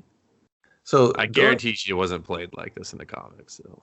I can guarantee nobody's played like this in the comics. Like, what does it even mean? This nothing to do with anything. It's just title alone. So she's like, well, this seems like my family could be killed. I've seen this guy kill. Where's that loser, fucking idiot, dummy, stupid, dickhead? Eddie Brock. I was like, which one? So she's just stealth stalking him because I could probably do it too because he's always hanging out in this fucking little co-op that he goes into every night to get his dinner. It's a bodega. And depends what coast you're from, homie. Yeah, well, I chose with bodega. Okay. And then Eddie's in there just cutting a promo. He's like, I've seen a lot of but I always hunt people down to get the scoop, and I'm a real sleuthy guy. I was like, are you, dude? I've never seen any of this. And he's like, but you're the worst at it. And I'm like, well, yeah. And she's just like standing right there staring at him like, hi. She's around the aisle. She's on the other side of the aisle of the shop. And well, it's another dumb fake out. Like, they want you to think like there's some big bad guy following him, and it's just like, it's her. Yeah, and he's just like, what do you want? He's like, remember that time you tried to expose my boss for being a megalomaniac that wants to do bad things? He's like, vaguely. And he's like, I seem to remember a time in which, I played by my own rules and 6 months ago. So here's my card. So before you throw yourself off a bridge, maybe you should think about it. And, he's like, well, I don't want to talk about it now. I'm going to just get real gruff and aggressive to see if you're really fucking with me or not. And yeah, he calls her back. He's like, you know what? I'll take the job. And I'm like, No. okay. First, he has that really awkward exchange in a doorway with her. No, it's not even a doorway. It's just like the side of a building. Like he takes her down the walkway. It's a doorway to a fucking shop. There's a door there, but they're not in the doorway. They're in front of it because it's a little like push-in doorway. Yeah, they're not in the door, but they're like it's still considered a doorway. Okay, it's like where the door is. Who gives a fuck? I just summed up. Clearly, you that you're arguing with me about. I just summed up what they did, and she's like, "Hey, you want to go like risk your life? Because I'm not." And he's like, "Well, I've rekindled my love for the people." Or my motivation. I just really want to dunk on this guy. I don't know. Maria's missing too. That's important. He's able to get the free paper for free. Yeah, that's like a plus. Like, what the fuck's the problem? Like, I didn't understand that motivation. He's like Newsom, you watching this movie? This is how you do it. Like, get rid of the homeless people with alien experimentation. You know, it's way better than like actually trying to help people. I guess I'll vote that in, but. Yeah, I was like, what that's your only clue is your favorite homeless lady? Maybe she's off homeless on another corner, dude. They have options. Her fucking shitty sheets were still there. Dude, Dustin, you've seen them abandon things many times.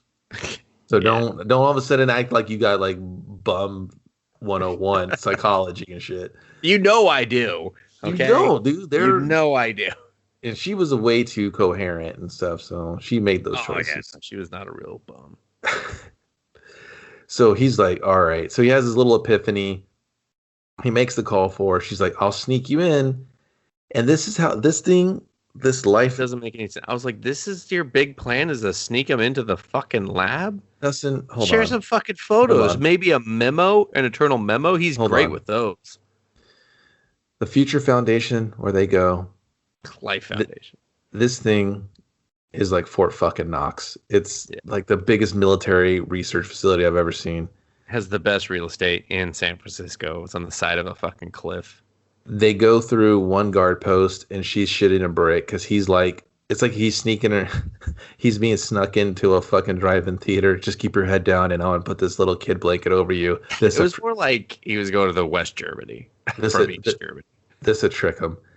So he gets in, and then they're just talking in an elevator. I'm like, does this place not have cameras? Does there not like the biggest tech industry in the world? Giant access system. You have to probably, I don't know, use your pass card. They probably clock who comes in and out with your card and your surveillance and the surveillance and the fucking security guards. And now we're just lounging around in an elevator, just doing exposition. You go into this secret revealing our fucking evil plot against the evil guy. We'll expose the aliens. Here's all the containment units that we've had. The fucking symbolic. Jesus Christ, symbiotes. Thank you. Life forms in these canisters. There's where you freeze them and all this. He's just wandering around willy nilly, taking these. Oh no, it's so stupid because she's just like, don't touch anything. I was like, listen. Doctor Eddie Brock plays by his own rules, okay? And he does not care if you catch fire due to his rules. He's not gonna fucking stand and wait. That is not how Eddie rolls. He's got blurry photos to take because he's using a Sony camera. So if anything, this could have been a part where Eddie is like, listen, last time I had this kind of move in front of me, I made the wrong choice. It hurt my career. It hurt somebody I loved. This woman is coming to me and she's scared. She's terrified. I can be that hero for her. I can blow this story out for her. I can make sure, she's not going to be involved or nothing's going to blow back on her. Yeah. She literally says, I'm afraid for my life and my family's. And then he's just like, whatever. And the first thing he does, you got him. He takes these shitty pictures. Like I'm like, hey, Eddie, you do news. Like you need some sort of like, I don't know, information to some of these pictures. Maybe if you were live streaming or on the fucking gram, fucking dealing with something, hey, I'm Eddie Brock. And everyone's going to be like, oh shit, I remember Eddie Brock. Oh shit, he's in the Life fucking Foundation bill. Oh shit, what are these containment compartments behind him? I'll take pictures. I want to video this because I don't know if I'm going to make it out of here alive. And it's kind of like intensely building up. And no, Dustin. This woman that has a family, a career, and is trying to give him the insight to take down this fucking megalomaniac. He sees a homeless lady that he vaguely recognizes through some frost, and he takes a fire extinguisher that can break this glass. It can keep a lady boosted off a fucking alien virus in there because, it's cold. But this asshole, regular guy, can smash it open, and then all these alarms go off. She tries to kill him, but nope, she just passes the symbiote over to him. It's goddamn cats and dogs living together. Just fucking pure carnage. No pun intended. Security guards are fucking falling out of the sky. And they're just like, go. We know he's over here. We didn't know he was here before, but we know he's over there. Because of what? We looked at the cameras, finally. The camera, I guess. And he's parkouring over him. He's pushing him down. And he knows where to go. And he does not look for the woman that brought him. He's just like, you're on your own. I'm on my own. Dude, he bails out and he kicks a door over, and he's not like there's no moment for it to go, oh my God, I just kicked a fucking steel door off its hinges. Like that happens like 4 more times in this scene. Suddenly it's daytime too, everyone. No, dude, suddenly it's a Mountain Dew commercial. He's running through the walls. There's ATVs, like dune buggies chasing him. I'm like, is that the scientist picking him up? He has jumps over it. Like this becomes the play for him.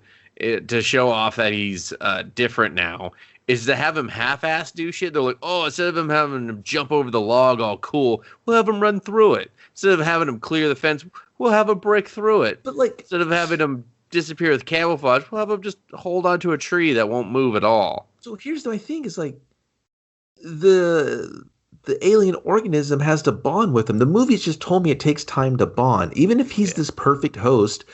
And if he runs through a tree and it splinters, like he's not in Venom mode, so that would hurt him. And Venom would heal you once it's linked with you. So how was he and why was he doing all this shit off the cuff? It didn't make sense to the old movie's rules of how the organisms work when they bond with you. I was like, movie, what in the literal fuck is going on?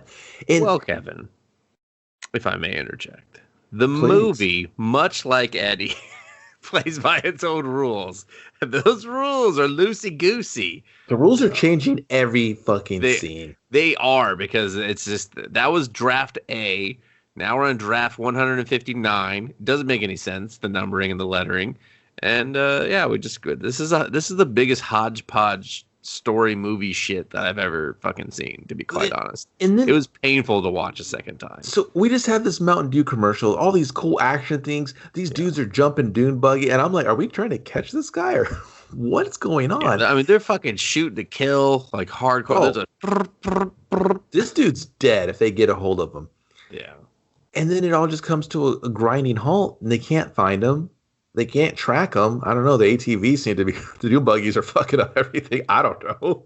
They're like, usually this dune buggy's just out for fucking blood and murder, but fucking it's good. The trail's gone cold, guys. I literally thought I was in a different movie when this was happening. Yeah. And then I thought to myself, I was like, what a technology-based company just send the dune buggies out? They're like, yeah. And later on, they're like, we remembered we could use drones. Why didn't they use the drones then? Because, Kevin, the drones are suicidal. They fucking crash into everything. We'll get to the drones later. The drones are one of the dumbest fucking things. Like, why did you even do this? But, yeah. So, yeah, then Eddie's just up in a tree. LOL. And then next scene. Just like, He's got to find... Oh, no, wait, no. He doesn't find Anya. Yeah, he's back home. And... he's hungry. He's hungry. He's thirsty. And he's got to just... He drinks the beer, but he don't like it. He needs to drink the water. We need to zoom into the fucking glass to see how hard he's drinking. This is the one time we're going to zoom in. This is the one time you punch in on a shot and it's him drinking water? Fuck you. Like it was a fucking ad for tap water. It's not that bad. Look at fucking Tom Hardy here. Go. Check it out. Don't be a pussy. Drink tap water. Drink tap water from fucking San Francisco. I was like, okay. Now available at your local 7-Eleven. I'm like, oh, gross. Yeah, so then he eats tater tots because frozen tater tots. Frozen, still frozen like, bro, tater tots. Preheat. Like, come on. Tom Hardy, he's such a method actor, Kevin. He really ate those tots. He ate those tots until he fucking those tots were not frozen, everyone. No, that was movie magic. I have had frozen. I've seen a frozen tot. I'm sure Kevin has too.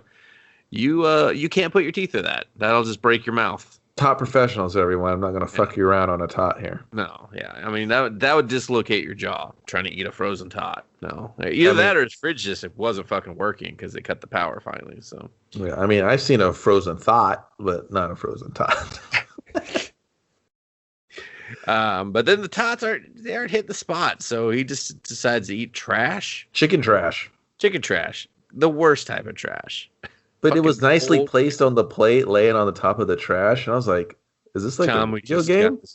You punch the trash can and a chicken bone's in there?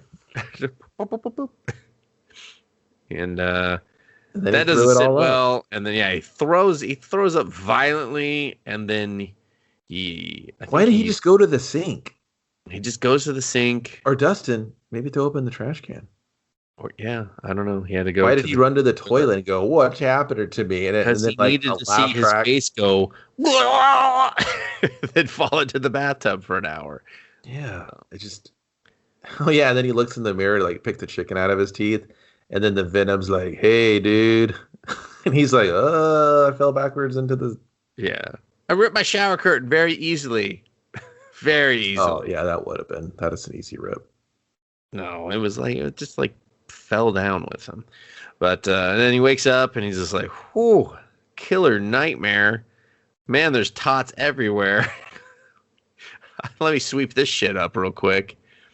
And then this is the first moment Venom chimes in. He goes, "Don't answer the door." And I'm not doing the Venom voice because I hate the Venom voice. And he's just like, "I think I'll answer the fucking door." I mean, sure, I just heard a voice out of nowhere say, "Don't answer the door." But I'm going to answer the fucking door. I think he had like a phone call too or something. It was real. I think like. Oh no, he's calling the doctor. That's right. So when the Venom voice kicks in, I wish they would have played it more like it's in his head, like he's just kind of hearing his own thoughts. And that's why I was really hoping in the beginning of the movie when he's having these air quotes conflicts that he would just kind of do the inner monologue to himself. He's like, "Dude, you blew it again, Brock." You know what I mean?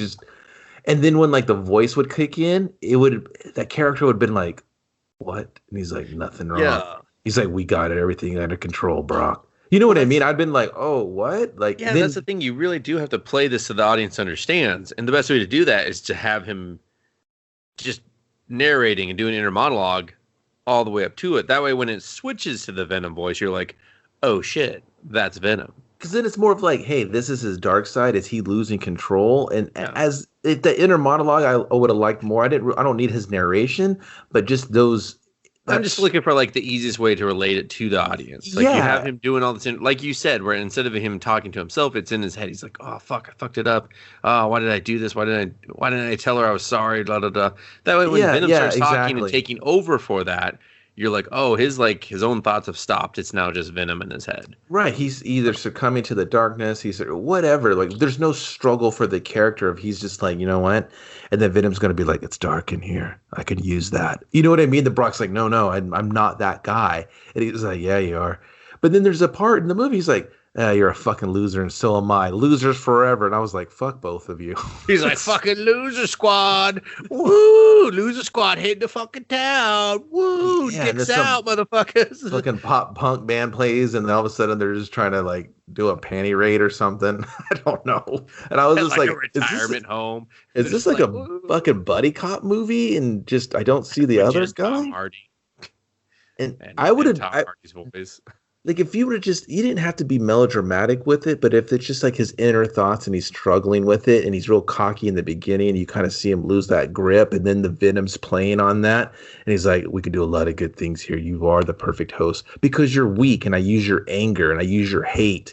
And then that would have kind of been a nod towards, "I hate Parker. You hate Spider-Man. You hate this. You hate, being honest in a relationship. Whatever. You love trash chicken, whatever it may be." And that'd have been like, wow, there's actually some sort of, character here. Yeah. No, like, instead no. it's just cue the really long action sequence. Yeah, it sucked. We're talking 20 minutes of the movie now. They fight in the apartment, and there's nothing here to talk about. Like, we see they do the fucking Venom hand thing that they've done like 15 times already in the movie. It's so Green Lantern the movie, and I'm just it hurts. Flip flopping people, and it's like part of me wanted it to like it when Venom just pulls him to the wall instead of a clothesline off his arm. Yeah, but at the same time, I was just like, that's so stupid that Venom would do that. Venom's just overpowered. He's like Venom should be grabbing these dudes and snapping their necks, or just going right through them, or just suffocating them, like real brutal shit. This is more like instead it's like someone watched John Wick and we're like, we could do that with the Venom powers, and I was like, no, you can't, and that sucks. So I don't need him to be like influenced by fucking martial arts or fucking gun kata. What sense does that make? Yeah, what sense does that make? Like, he's a fucking reporter. Why would Venom even know that shit? Venom he was a blob on a comet. Just brutal. Just brutal. He was a loser on a comet full of fucking space cum. What I really wanted to happen is him just snatching them up and just ripping their heads off, just boom. Yeah. You don't have to show me blood and gore. Just do that quick snap, and I'd like his teeth snapping up.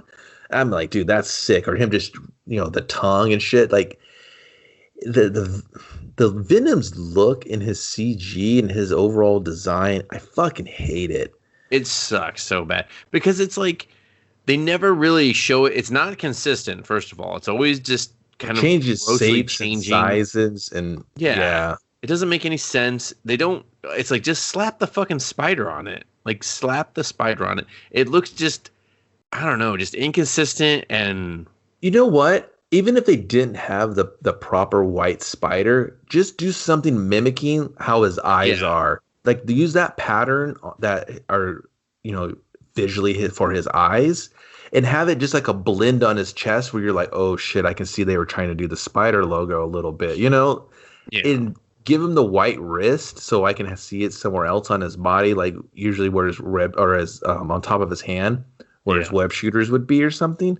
But that black sludgy, he just looked like oily sludge, and it just didn't.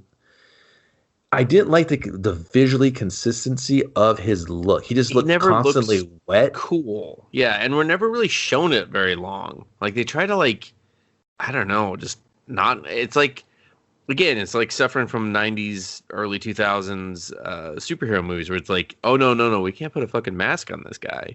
It's not even that. We paid money for fucking Tom Hardy. You gotta see Tom Hardy's face fucking 99% of the fucking time. Well, and it's like, no. Like, the Venom should be special when he's fully out and his tongue's out and you get to see the teeth and the eye. Like, it should be a treat to see him, and they can't decide when and when they want to do it. Like, so when they do it, it's always in the darker scenes, like especially the finale. It's really hard and dark to tell. They're on the train. You can't really see what the fuck's going on. You never really just get a very great look at them. And when you do see him, you're like, this kind of sucks. I would say if it was a Spider-Man movie, he should be a treat, like, for sure. Like, it should be like, oh shit, like things are about to pop off, But this is Venom's movie. We should be seeing more Venom. Yeah. Like, and I get this is like his first real scene, but then after this, it's all just. You get him in the finale. Talk to you, yeah. But then he's smashed with Riot, and it's the Godzilla King Kong syndrome where you're like, I don't even fucking know which fucking stupid CG thing I'm looking at. Yeah, like, they both look the fucking same, and it's nighttime. That's the massive problem at the finale. I'm just like, dude, what am I even watching? This just looks like CG shit all over the screen. I'm like, what? And you keep breaking them apart to show me the human element. I'm like, I don't fucking want to see these two assholes right now. I want to see these two hulking fucking aliens beat the shit out of each other, because I got nothing else going for me, movie. But anyway, so then we do this apartment scene. We meet the Tress or something, or Treese. I don't know. His name sucked ass. He's just the muscle. He's the muscle for the Life Foundation. Whatever. That's all he gets. He's in it. Oh, and I think skipped where like they go and they question everyone, and then she gives up the ghost on Eddie, and well, yeah, that's how they know to go to him. Yeah, and she gets killed. Like they put her in, and he's just like, "I'm real disappointed in you," and then he's like, "Open it up," and then so nonchalant. Like this is the time he could have really cut some really cool bad guy thing. Yeah, but he could have been like, "Hey, just think of humanity." You know what I mean? Something to really drive it home, or just been like, "I hope you're a good host." You know, like I hope you're the one in a million. Anything, just like anything. I don't know. Just open it up. Let's go. But so then Eddie gets out and gets on a bike, and he calls Venom a parasite, and Venom gets upset by that and pins him to the wall because that seems like a smart move. Like, I'm gonna make my host not walk, but he's being shot at by shit. And then this is where the drones start just raining down upon them. Yeah, it's a motorcycle chase scene, and these drones are like invisible until they smash into something and just blue fire. I'm like, what is like plutonium in it? What is that? It just didn't make it. I was like, what is the point of these drones? Are they just there to like hit him? Like, it just seems really pointless. Like they're just aim where he's going, not where he's been, you jackasses. But like, what the fuck? Because Drake's back in the control center just watching all this unfold. Like, don't harm him. Bring my alien back. And they're just like, no, man, we're just going to ram him with shit. I'm like, what? Yeah. And why don't you use one of the drones to survey where he's going and then just catch him? Just have a team. And it was just the dumbest scene to have like a fucking and then let's just go in a straight line. And I was like, well, you're not trying too hard. You're in a motorcycle, dude. You could carve up those streets and go almost anywhere. And it's like San Francisco is not that big either. So it's just like, where are you really going with this? And then they're like baffled by this turn he does where Venom is just like, let me just splooge on the floor for you real quick. You just do a wicked turn.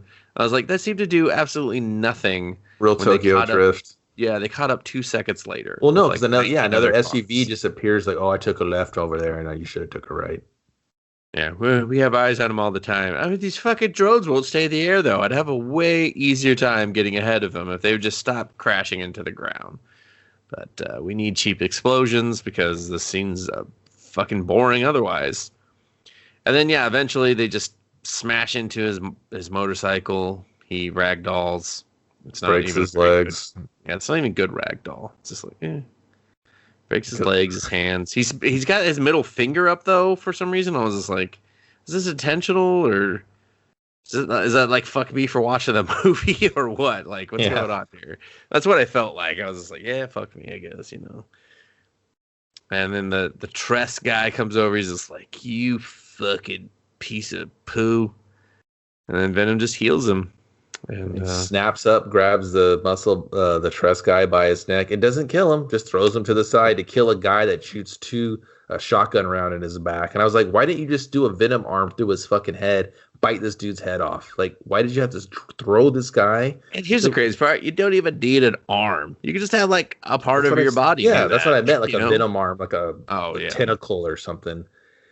And I was like, why do we need this muscle guy alive? He's any interchangeable character. Like, was there probably because he was going to become Riot originally, and then they were just like, it's not going to make too much sense.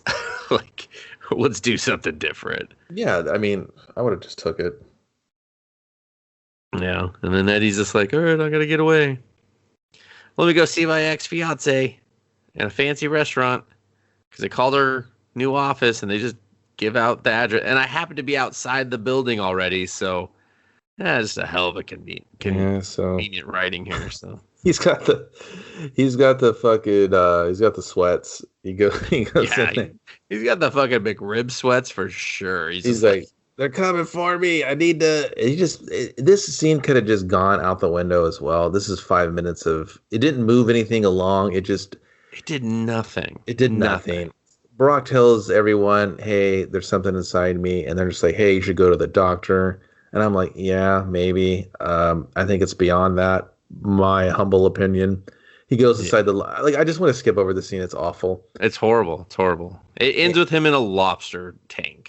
because he's always hungry and he's hot and he's cold and he tries to eat stuff and keeps saying it's dead because Venom's not saying that it's dead because Venom wants to eat.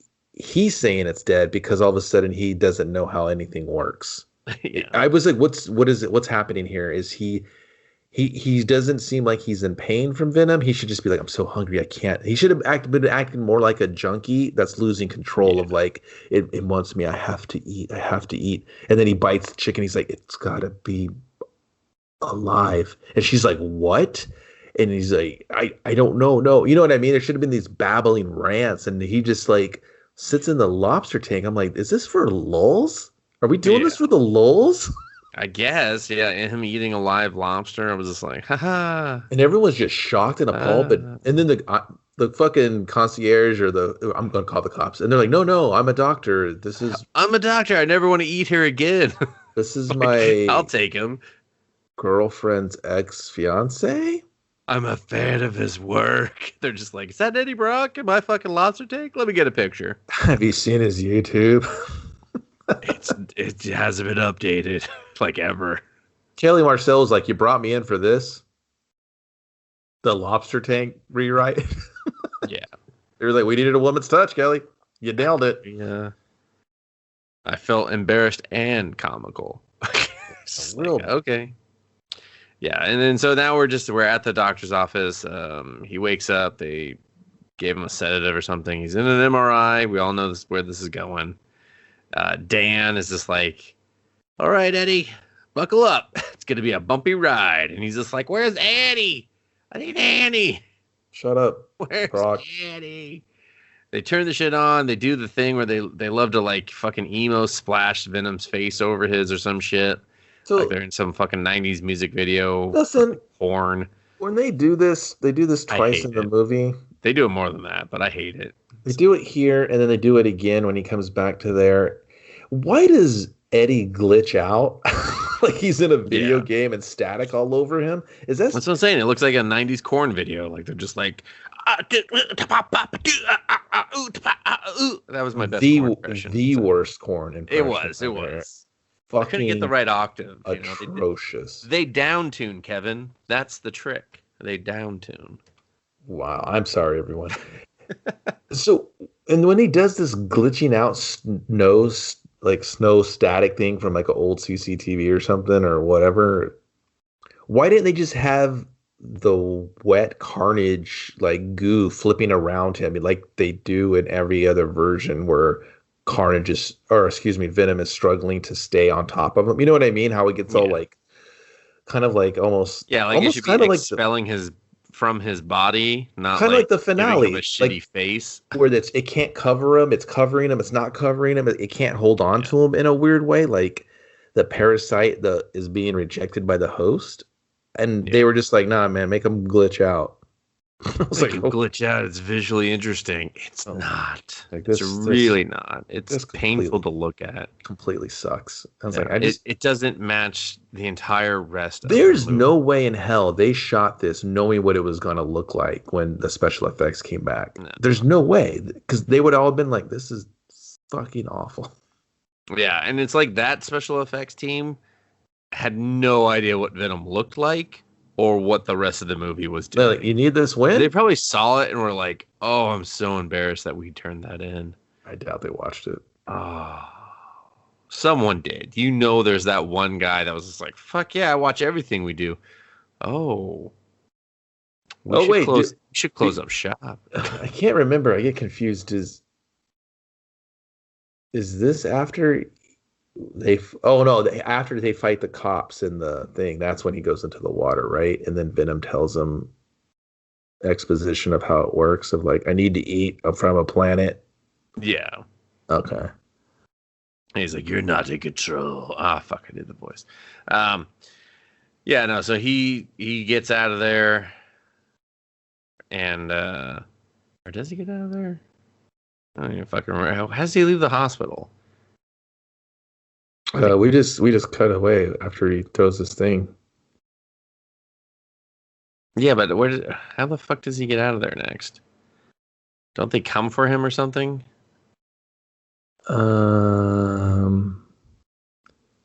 I'm really trying hard to remember. Like, man, what the fuck? Where does it? I don't remember how he gets out of the hospital. I know they show up for him, and that's Um, like, shit, man. Or does she show? I Yeah, don't I'm remember. really. I just watched it. It's I so know, and I fucking. can't. I really can't remember after the hospital part how he gets out of the hospital. I remember at some point he's like talking to Michelle Williams, Annie, Dude, and I there's think like a dog. no, he leaves. And he's Yeah, like, he leaves, but he's where like, does he thanks, Doc. go? And then you see the dog, and then he goes, and then doesn't he try to reach out to Dora, and Dora doesn't respond?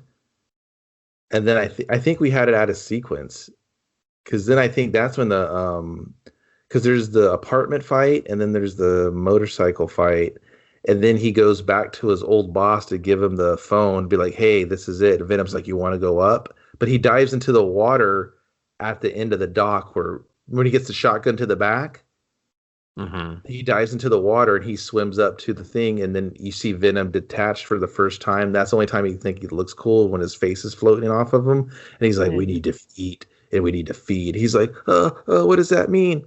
And then he gets a hold of Annie. She tells him that to go to the doctor. He goes to the doctor. He goes to leave. Yeah. And then he tries to So get we a had hold. part of it out. Yeah. So Yeah. Then he let's goes just for. go. Yeah. So because I mean, like the scene at the place is dumb. Like he actually kills people, and he shows up out of the blue and is just like, ah, and then he's just like, I don't want to be Venom anymore. You scared Annie. And yeah. Oh Yeah, and yeah. he's not even on a dock. He's like on a fucking buoy out in the middle of the fucking ocean. Well, that was Just after that's after the motorcycle, because then later on he has the fight where he goes to his boss's office to turn into the phone to be like, "Hey man, do the right thing." And then the security guard's like, "Dude, are you okay?" And he's like, "No, man." He's like, Venom's like, "Let's eat him." He's like, "No, dude, don't eat him." And then he yeah. doubles back because you're like, I'm pretty sure he had the phone on him when he fell in the water, and I was just like, No. The dog scene's after the fucking the boss scene because he shows up to Annie's wet from "Okay, yeah." And he's like, yeah. "Can I change into this?" Yeah, he's just And like, I'm gonna just take a random shirt that fits me perfectly. Like Venom, it's probably the other guy's shirt. Venom tells him, um, "Come on down, or we can run up to the top." yeah, no, I'm already past that. Yeah, like we're past that. Like he does. Yeah, he goes up. He leaves a note for the boss. Tells him to do the right thing. Look at my blurry photos. Do the right thing. There's no story or notes or information attached to these fucking pictures. It doesn't even indicate who the story's about. He just leaves his cell phone with shitty photos on it. I really hope he has a little notepad in there. He wrote up some great detailed No, he notes. just said, "Do the right thing, asshole." So Yeah, that's he true. probably didn't even leave his password so they could unlock the phone. That's what I thought. Yeah, he's just like, Oh, good old Eddie always leave me phones loaded full of stories. good old Eddie never does anything other than 0000 for his fucking code. Fucking amazing asshole. Yeah, and then he comes down. Yeah, we do this whole like action sequence with the SWAT team. It super sucks. It doesn't. Again, like none of these action scenes like match or make sense to the movie, the story, or the character's knowledge. He's just like they gas him, and he just starts taking them out like fucking Predator style in the smoke, just eating their heads and shit. It's really long. I'll be honest, rewatching this the second time, I fucking fell asleep. This part's so fucking boring, and No, just nothing happened. Like you're not like, oh god, he's not gonna make it out or anything. It's like he's fucking full Venom now. he's full Venom. He just throws a bunch of guys everywhere. They try to flashbang him and tear gas him. It's very underwhelming because they're just screaming and randomly shooting. The bullets aren't hurting. And they're literally yelling flash grenade every time, and I was just like, wait, what the fuck? Yoga flame. It's like, wonder what move's coming. We'll figure it out. And then and then she just shows up out of nowhere. Yeah, Fucking exactly. Annie. She's just like, I knew you'd be here, trying to do the right thing still by revealing your story to the world. And then that's when he just, he gets chased by the police, And because like these people, these were fucking the Life Foundation's, Black Ops people, and now like the real police are there, and he's just like, we can't fucking kill cops, and so then he just books it, jumps into the water, and then swims across the entire bay in like a moment. And that's when he's just like, he's cold, he's on the buoy, and Venom's just like, fucker, you're not in control. Like, this is my shit. We're going to eat your fucking planet. Just shut up and go along for the ride, I guess. Because this doesn't make sense for Venom either. Like, Venom's super inconsistent as well. Because at first he's like, I'm looking out for you. I like you. You're a cool guy, Eddie. And then he's just like, fuck you, Eddie. You do what I say or I'm going to kill you. And then I don't later understand. on he's just like, hey, Eddie, you're the reason I changed and I became a better man. And I was just like, from what? Well, why? It's stupid, dude, because Annie's trying to call him earlier, and Venom knows all his thoughts and knows everything. He's like, who's Annie? And I was like, I thought you knew everything, dude. Yeah. Like, it really feels like a bunch of different people wrote this and couldn't get these little inconsistencies right. I don't know what Venom's motivation is. Like, none. Zero. Riot's still in a little white child trying to fly over to San. Like, he spends the whole movie traveling. I hope his like miles are up because he's just like, don't worry, I gotta cash them all in at the end. I'm just gonna do this part really quick. Riot finally ends up at the Life Foundation, and fucking Drake's there working late, and he's just like, "Hey man, little girl, what are you doing here?" I'm like, "What? Who?" And he bends down on one knee. He's like, "Are you lost?" I was like, "Dude, clearly you're not open. Are you doing a tour? Do you want a lapel? Do you want a lapel, little girl? I got a little. I have a lot of them. It's my thing. You want one? I give them to all the little children." And she's like, "I'm Riot, dude. I'm going to transfer over to you." And I was like, where are her parents? Like, where are they? Are they still in Hong Kong? He may have, it doesn't matter. Like, whatever we want, the movie didn't tell us. So whatever we're going to say is a complete blind guess. Because the movie doesn't care. The movie's just like, oh, the little girl. It's like, you're just supposed to be like, oh, the Riot's in the little girl. Is that supposed to be cool? I don't know what it's supposed to be. Because, again, I feel like all of the Riot getting to San Francisco scenes are just an afterthought because they don't make any sense. I don't understand why Riot would be drawn there. Is that the only rocket if your he can goal, get to? Well, the thing is like if your goal is to get there and they were already going to take you there, why wouldn't you just let yourself be captured? Or like at least hide amongst your guys that are already captured. And that was the thing. It was like he left where they were being all gathered to just take the scenic route. He's just like, I really want to explore Malaysia, He's like, you know what, let me take this Earth all in and see if it's really worth destroying. He's like, you know what, I'm going to do it. Hong Kong does have a great airport. I'll make sure I destroy it last. Yeah. It was just perplexing. I didn't understand why Venom, I didn't understand what's his motivation. But he knows all the plans? Not to be a loser, I guess. Yeah, like, why would you bring the loser on the fucking away mission in case everyone gets smoked or some shit? I don't know. Where did that space shuttle come from? They found him on a comet? Were they just going to ride a comet to Earth? No, Kevin, because here's the thing about comets. They have their trajectory, and that trajectory, ever. Like, not all comets circle back around. Some are see you later, never again. It's so I was just like, so this why is there millions of the symbiotes on a comet? What are they doing? Are they all just really hungry? They're just chilling out. So if I go to this planet, is there just a bunch of different stains all over the place because they don't have a host? No, but they're on the comet though. That's what I'm saying. They said they're on the comet. There's millions of them. Okay. How'd they get on the comet? Why are they on the comet? It's fucking stupid. It's really stupid. They were just like, well, we could feasibly reach a comet. No. Like, this is dumb movie. This is dumb. But, so... Fucking, he goes back to Annie. He's just like, I got Venom in me. They're talking like she's like, no big deal. Sure. It's real casual. Yeah, she's like real casual. She's like, you're just sick. Here's the thing, Dustin. let's go get you some Advil from the doctor, man. What is the superhero status of these worlds I'm in? You're telling me it's the Marvel universe? Where are the other Marvel characters? Like, no one's in San Franny. Where is the, hey man, I know there's this flying guy in Metropolis. We should call him. No, dude. Our phone don't work like that. We can only call other people. We can only call Marvel people. Isn't the world known about, hey, I know there's this bald guy over upstate.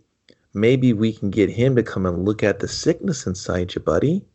Oh, no, we don't. We're not ready for that. Well, I mean, hey, that's, you're in Sony town, okay? Sony only has Spider-Man. Doesn't matter.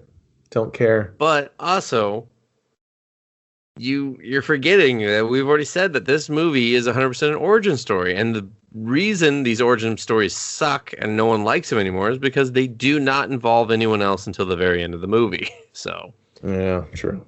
Yeah, it just let's go to the doctor. Hey man, I got your stats back. Looks like your heart's dying. Looks like Venom is really Venom's killing you on the inside. Oh man, he wouldn't do that to me. We're bros.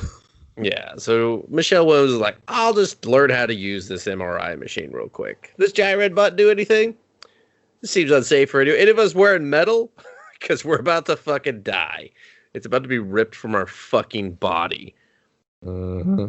And so Venom is peeled off. They shut the door. And then Venom sneaks out on a dog, everyone. A little dog. Well, first Tom Hardy has to tell him. He's like, you were gonna kill me. Now we're both gonna die. It sucks so bad, dude. He's just like, I was like, what are you doing, Tom? This sucks. Stop acting to yourself, please. Yeah, and then Venom sneaks out on a dog. Tom Hardy gets... I really was hoping he was going to eat the dog. I thought he was hungry still. Yeah, I did. Apparently they're only hungry when they're hosting or being a host. Yeah. Hosting on the host. On a host, yeah. Being a bad dinner guest. And then Michelle Williams finds the dog. The dog flashes some eyes, and she's just like, I guess I will allow you access to my body. Venom? She-Venom in the hospital? Venom instantly. And, you won't destroy my body instantly. I mean, we've only seen every other fucking but, our two main characters... They can handle the high. They can handle it. It's fine. Venom won't eat. The dog can handle it. Yeah, so I don't know what that rabbit's fucking problem was. That rabbit was fucking weak. Okay, it had weak breeding because it had been overbred for lab experimentation. And then so Tom just wakes up strapped to a chair. The head of security is just like, I'm gonna make you fucking piss blood and wish that I was your mother. And he's just like, I don't know what any of that means, but I don't think you had enough hugs. I'm gonna crack some jokes right now. They're not gonna land, but I'm gonna crack them. And then the main guy comes in and he riots out on him. Look, he just saw this boring monologue of just one of many. Just show me a little bit of passion when you speak, dude. Like you're the bad guy, and you got riot in you now. Yeah, it's not even his last monologue either. That's the worst. Yeah, and Riot doesn't talk. Like, we don't get Riot popping out to be like, like, he's not even here. Like, fuck off with this guy. Like, he's in complete control of Riot, which blows my mind. Like, Riot should just be like, I run this shit. Yeah. And of course, he's a perfect fucking host as well. Magically, yeah. Well, and that's when it makes me wonder, like, did halfway through they just abandon that bullshit? Because it's just more of, like, the symbiotes figure it out, like, oh, okay, if I'm, I starve myself a little, my host lasts longer. It doesn't really matter if I have a perfect host, just, quote unquote. No, it's just inconsistency. Like, the story doesn't need that anymore. We just need to hurry up and get to it. So fucking Drake's was a perfect host. Drake's like, hey man, Venom's over there. He's not in there now. We don't know where he's at. Doesn't matter. I got fucking Brock right here. I'm gonna go launch my rocket. And you know what? I'm going to drive this bitch. And everybody's like, why are you breaking all these protocols? I understand you're like the boss, but we still have like protocols in place. And then there's a guy in the background. You can't just launch a rocket at any time. Like you have to get that shit cleared. You got to make sure the weather's good. Like the success rate for this rocket, it plunges every time he makes an irrational decision. My favorite scene in the whole movie is he goes up to this middle computer and he starts telling the team around, and they're just like, what? Okay. And then there's a guy in the background on the bottom right hand, and he just kind of looks and he puts his head down. He starts shaking. He's like, man, this movie fucking sucks. He's like, I'm going to do whatever I can to stop it. My favorite was the guy doing like just the coldest sweats coming down his head. He's just trying to do what is it? The cancellation command. Dustin, that's the same guy. He's trying the same guy? He's trying to abort the rocket. If you watch the scene, no, dude, they line up the shot. This is the one time this guy's like, I'm a director. They line up the shot. The guy's in the bottom lower thirds on the right, and he just looks up like, oh my God. And then he shakes his head. He looks at the script. He's like, what a piece of shit. He's like, not on my watch, fucking billionaire psychopath. And then he goes to abort the rocket launch by himself because I guess there's no turnkey. There's no like system set up where one person can't just be like, I'm launching the fucking nukes. No, it's like a 12-digit code with like letters and numbers. And this guy is thrown. He is thrown. He's like, is the next letter a K or an R? I can't fucking tell. Who picked this font? His 10 key skills are a bit shit. Oh, they are fucking super shit. He's like, never thought I'd have to use these skills. He's like, I'll be honest, I don't really use a keyboard. I'm more of a touch tablet type of guy. And they just put me in front of this computer and it's not like, whatever, I can fake it until I make it. So all of a sudden, Riot can smell treachery no matter where it happens in the room. They fucking big. Well, remember, Venom was just able to fucking psychic guess whatever's happening. Don't answer the door. Yeah. Like, you know what's behind the door. Feel the vibrations in the floor. Yeah, he felt the keystrokes. He's right, like, I fucking feel someone trying to do the abort code, which is clearly 3579K explanation point LW lowercase r big K little K WXX29er. They're just like what? The password was Make Mine Marvel, and the guy was like, I'm not comfortable with that. I'm really not. I used to be okay with that, but now I'd rather not, I mean, now they just put out everything. And then he just gets fucking Riot knife right in the chest. And then everyone stops. Riot's morphed. He's full Riot. He's 8 feet tall. He's 350. He's massive. Everyone stops. Like, they're just kind of like, and special effects are taking place here. Now you guys need to frantic and scream and trash the room. 5 seconds later, after this dude's knife hits the ground, then everyone scurries. And then Riot does the big axe blades and just trashes all the computers so no one can internet. And all the people. He kills all of them. There are 2 swoops. I was just looking more of I was like, why did you trash the desks? Did the computer... Riot don't give a fuck. Riot didn't learn what a desk was on his journey, okay? He was very confused. He's like, I don't like these things. They make me uncomfortable. He was just on a fucking trip from Hong Kong to San Francisco watching Failure to Launch going, you know what? A good love story gets me every time. He's just like, man, why couldn't they be together sooner? But we got to kill Eddie in the woods. We got to go back out. We got to kill Eddie in the woods. Well, Baldy takes him to clean up his mess because Riot's already going to make the rocket go. Why the woods? Do you think they can't clean up the messes? You guys love killing homeless people in cages. You can't kill a fucking washed up photog reporter. No. We don't want any evidence of Eddie Brock dying inside. It's got to be none of those cameras recording anything in your whole future foundation. Oh, you suck. Yeah. It's just conveniently to get him out, I guess. So then Venom shows up, saves the day. They do a Venom kiss. I was like, is that supposed to be like a spike? No, she eats a head first. Yeah, and then it's just like Mortal Kombat, and everyone's not bothered when people die, especially by head nosh. Even though the first time Eddie did it, he was disturbed by that too. But then he quickly got over it. He was like, it was kind of nice. A little head nom. Yeah, a little head nom. He's like, that's what I'm here for. Hey, hey, I get it. Yeah, so they do this gross Venom kiss where I was like, who is he?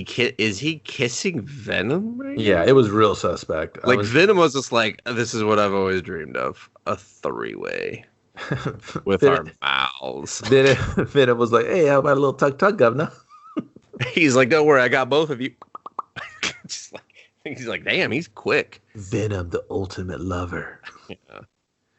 So then Venom just transfers onto Eddie and says, let's end this movie, please. Let's end this movie. But not before she freaks out about knobbing a head. And then Venom's like, it's too dangerous. You can't go. She's just like, oh, no, you did it. I'm about to play the biggest role of the whole fucking movie because I was the only one paying attention. Michelle Williams out, motherfucker. Yeah. Venom just starts his big, gross CG battle with Riot. Can't tell what's going on. It's just a bunch of bullshit. We're fighting on a rocket. Why are we doing this? He's like, you, Eddie. You changed me. You took me out of the streets. You gave me a future. You gave me something to hope for. No, Eddie, that happened. Eddie, you're my Huckleberry.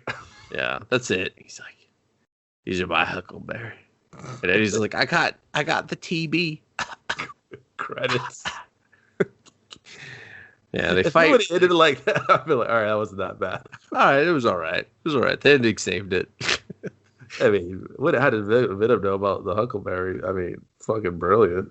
They had a moment. They had some downtime. Tombstone was on. They were like, all right, let's watch it. Like someone gets some character.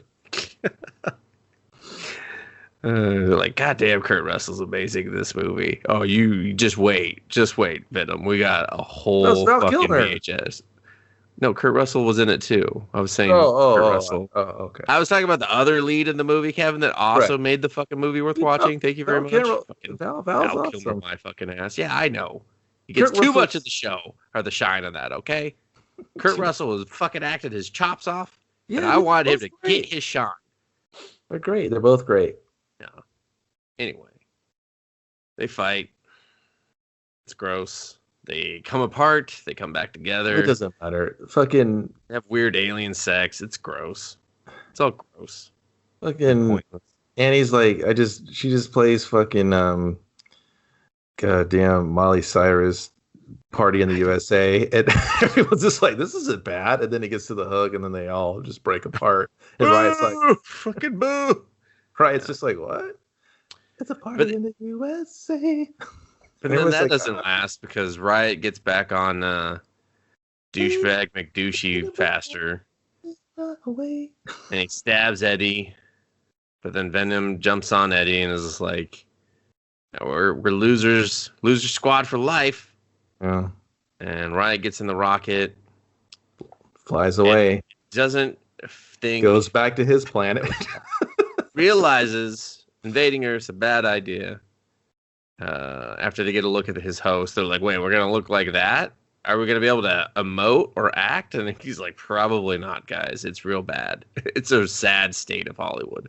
They're like, it's going to be a pass for me. I think I'm okay on the Comet. Comet life isn't that bad. So, Riot goes back to this planet, never to be seen again. Yeah, just like Poochie. Yeah. But no, instead Venom takes the blade that Riot made and left behind somehow. Again, we're just cuts one of the fuel tanks open. I don't know what he's doing. The whole fucking side of the rocket open. Stuff just starts pouring out. Is that like adamantium? Like, how does that cutting? I don't fucking know, man. It didn't even make sense that it was still there. Okay, like why wouldn't he just reabsorb that? He's just like, I'll just leave sharp parts of my body laying around. Then Venom's like, see you later.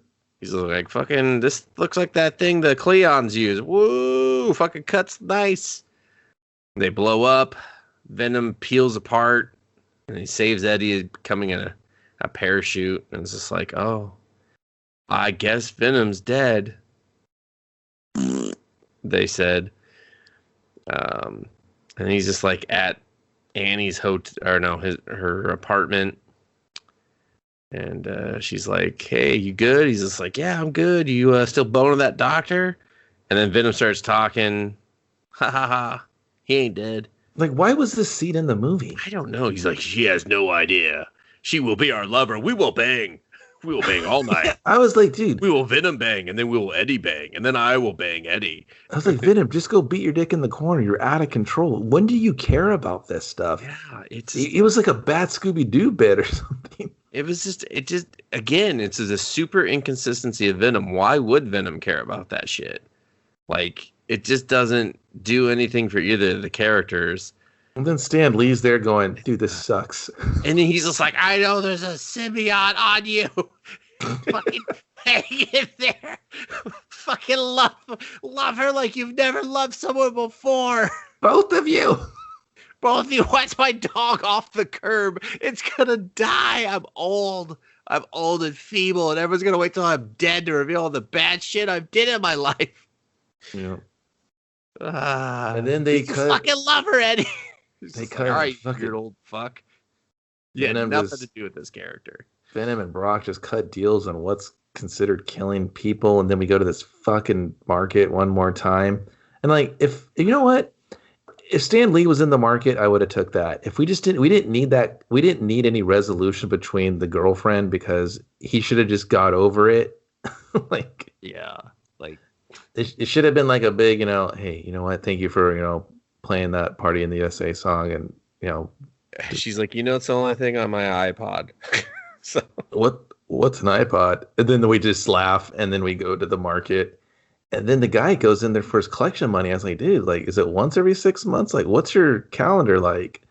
He's like, it's whenever I'm jonesing. Okay, fair enough.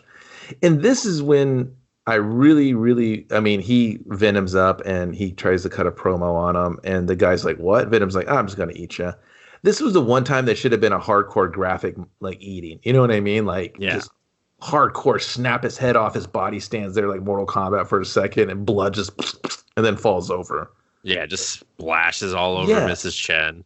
Yeah, it just splashes on her, splashes on the screen, and just says Venom in red and shit. And then you can do your after credit shit. Then I've been like, ooh, Venom in red. Does that mean it's just in red? It's just in red, and I'm not gonna actually like fucking assume I'm getting a sequel, even though now we know it's been filmed and looks just like a really shitty extension of this movie. Yeah, it looks exactly the same. Yeah, so then we get to our after credits, which isn't. It's a full fucking long scene.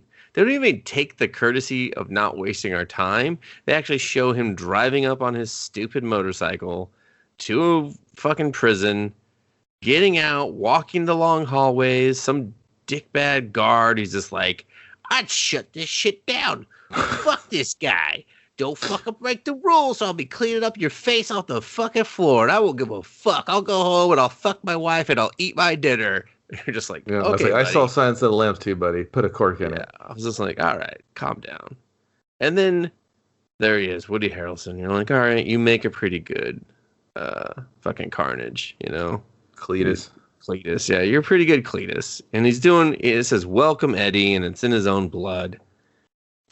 And then they completely shit the bed moments after that. And they call the second. They're like, going to see you this summer. Yeah. Well, he goes, do you want me to Manhattan? He's just like, hello, my baby. Hello, my darling. But he's just like, do you want me to do the usual serial killer shtick? Or do you want to just cut to the chase? And I was like, well, you started with shtick. So just do the shtick, man. Like, what the fuck? What the fuck, movie? And then he does more shtick. And it's just like, whatever, man. I don't even give a... It doesn't make... You don't make any sense. Because you have not been developed in this world at all. Dustin, none of the characters are developed. Yeah. They're just people with the names of something that you know from something else. And it's like... But my thing is, like, you've already been revealed... Like, you've already changed the origin. So, like, now your origin doesn't make any sense. So, super don't give a fuck. Because if you still say that this spawns off of Venom, then I'm like, doesn't that make his relationship and trust and bond with Eddie completely broken in the second movie? And I know you don't give a fuck movie. I know you're not going to address that or care. But I was not like, oh, yeah, fuck yeah, Carnage after this. I was just like, that could have been a lot better. I was like, did he just name the second movie with that line? It's gonna be Carnage just sounds. What's the title? Let There Be Carnage. Let there be carnage. It's just like fucking Woody. Come on, man. He's like, I'm super high. I'm super high right now. She's like, okay, all right. That's a wrap for Woody. He's gonna. That's a wrap for Mr. Harrelson. Everybody, like, good job. He is okay. He's beating his meat in that chair. All right, everyone, clear the set. Clear the set. Yeah. And that's Venom. It sucks. I hate this movie. Yeah, I hate this movie. It was. I don't know about you, Kevin, but it was hard. It was very hard to watch a second time. I was pissed. Even though talking about it, we lost order of stuff. Like when you watch it, it's so straightforward and dull. Like just no imagination, no magic of cinema present at this movie at all. My whole thing is Venom is a fan favorite character. That's why it did the money it did. It couldn't have been word of mouth. Venom's very, very cool. Yeah, but he just fucking looks awesome. But you can draw him like 15 different ways. He looks fucking awesome. Sorry. But he's only cool within the world that he is presented in. He's not a leading guy, right? He can't hold a movie by himself. He's an awesome support character. He's an awesome narrative, a plot point. He can move a narrative, but he can't be the bread and the butter. Like he just can't. Not from the jump though. I mean, he could be if you did the work, had him start off as a villain, continue him as a villain, and then do that redemption arc. But you need way more story, way more development under your belt before you do that. So it's just like he needs to start as a villain before he can become an anti-hero. Like it just doesn't work any other way because it doesn't make any sense the other way. You have a murderous fucking alien symbiote that eats people to stay alive and not kill your own body. How do you just or do you only eat the really, really bad guys? The only thing I know nothing about the sequel. I don't care. I didn't really read ahead. The only thing I think you can do is just have something come up where Venom wants to do something. He doesn't do it. He ends up going to Cletus, turns into Carnage. Venom comes back. There's a portion of him left or whatever. And then they fight. And then you just have the cameo with Spider-Man at the end going, I'm going to have to check you two motherfuckers. And then everyone pops at the end of the second one because now you can do a third one with fucking a loner. Because Sony loaned them, so Sony can get them back to Marvel. You know what I mean? They can play this fucking ping pong game with Spider-Man. So they can use fucking the Tom Holland kid or whatever to be in the Venom 3, and then everyone's gonna nut their pants because now you got 3 big stars in it, air quotes, and Venom 3 is gonna do gangbusters, right? Because people are just gonna be hyped. Because even if Carnage or Venom 2 shits the bed. I don't even think it's possible because Venom is so over, people love him that it would have to just take a real massive miss for Venom 2 not to be successful because people are hyped for this shit. Yeah, I mean, I'll admit I watched the trailer. There's so much carnage in that trailer. I haven't seen it yet. Tom Hardy's in it for all of 5 seconds, dude. The rest is Woody Harrelson. The movie's on his fucking shoulders. Well, until you go there, you're like, damn, they put every Carnage scene in the trailer. All of it is just right there. It's 5 minutes tops. What the hell? Yeah. It looks like they changed their mind on some stuff just from that one really long after credit scene too. There's no. And I'm not talking about just his design. Because they were like, oh, he looks different than at the end of that one. I'm like, well, yeah, fucking, that wasn't after credits. No one gave a fuck. That wasn't we're sold on that look for the his next curly red hair made me chuckle. I was just like, are you waiting for adoption, young boy? He's like, you bet I am. Yeah, he just looked kind of doofy to me. And then when he got settled in, I was like, oh, I guess that's okay. The thing is, that's why I thought that was actually perfect because that's how Cletus looks in the comic book. That's why they never really show him in the comic book. It's always Carnage. He does not, unlike Eddie, he never resorts back to his human form because he just doesn't want to. Mm-hmm. So, and now I don't even think he has Cletus as a host. I think he's just Carnage all the time, fucking running around on his own. So, but I mean, it doesn't matter. They fucking ruin that shit so much.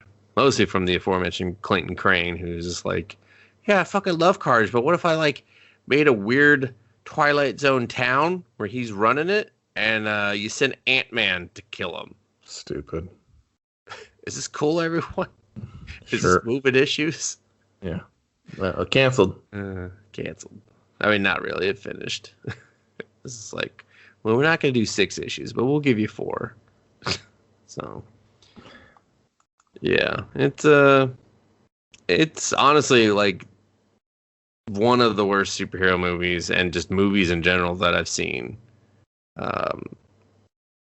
In a very Not in a very long time, but just like not in a very long time. Just not a very long time. No, like just in general though.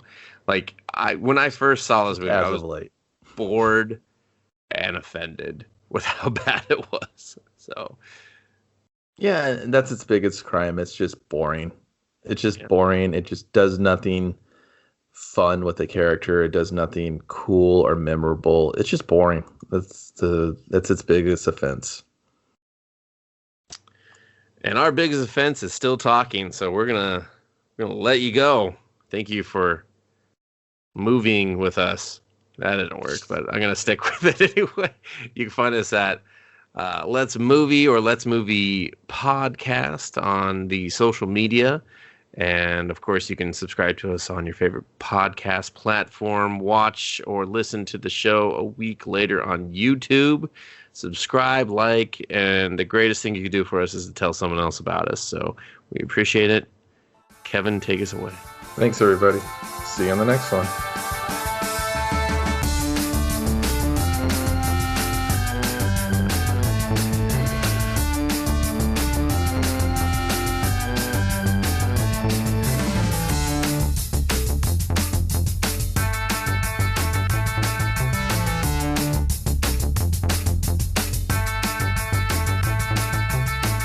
Yeah, fucking He-Man toys are gonna probably be coming out for this fucking cartoon. I was like, well, you already got everybody warmed up with the classic retros. Might as well cut on their line. Yeah. Watch the old men buy it because all the kids are gonna be like, it's okay, but I ain't gonna go buy. I got a Mario to buy. I mean, it's like you can't even buy shit for kids anymore. Like they'll just, especially if it's like just remotely popular in pop culture. It's like good luck. It's like, oh, we released this line. It only has 4 figures. I'm like, oh, cool. I can only find the shit one. That's it. Why did you print so much of the shitty one that no one wants? It's like, hey, okay. Don't talk to me about collecting fucking figures. I have to deal with Target fucking exclusives. Yeah, it's stupid. It's super fucking stupid. They were like, hey, here's that Snake Eyes movie coming out. Here's the figures for them. They're classified series. I was like, yeah, they all suck. They look like the fucking movie actors, and I don't give a fuck. And they're like, oh, yeah. And then there's Major Blood for Cobra Island. He's exclusive to Target. I was like, why'd you do that? Why are you doing all the characters of love? Why don't you do the fucking twins next and not box them together? Because that's a dick move. You probably won't do that. Why don't you just start, where's the Crimson Guard? Why don't you just do that? Why don't you do the Bat Robots? Why don't you do Serpentor? You fucking, and then give them all to Target so I have to pay out the ass because Target's were like, we got one, dude, and a collector just stole all the rest. Yeah. Oh, no, because the guy you pay $15 an hour, he took a box and he put them on the internet because he knows he can get $100 for them and you pay him shit. And you don't regulate it. Jesus Christ.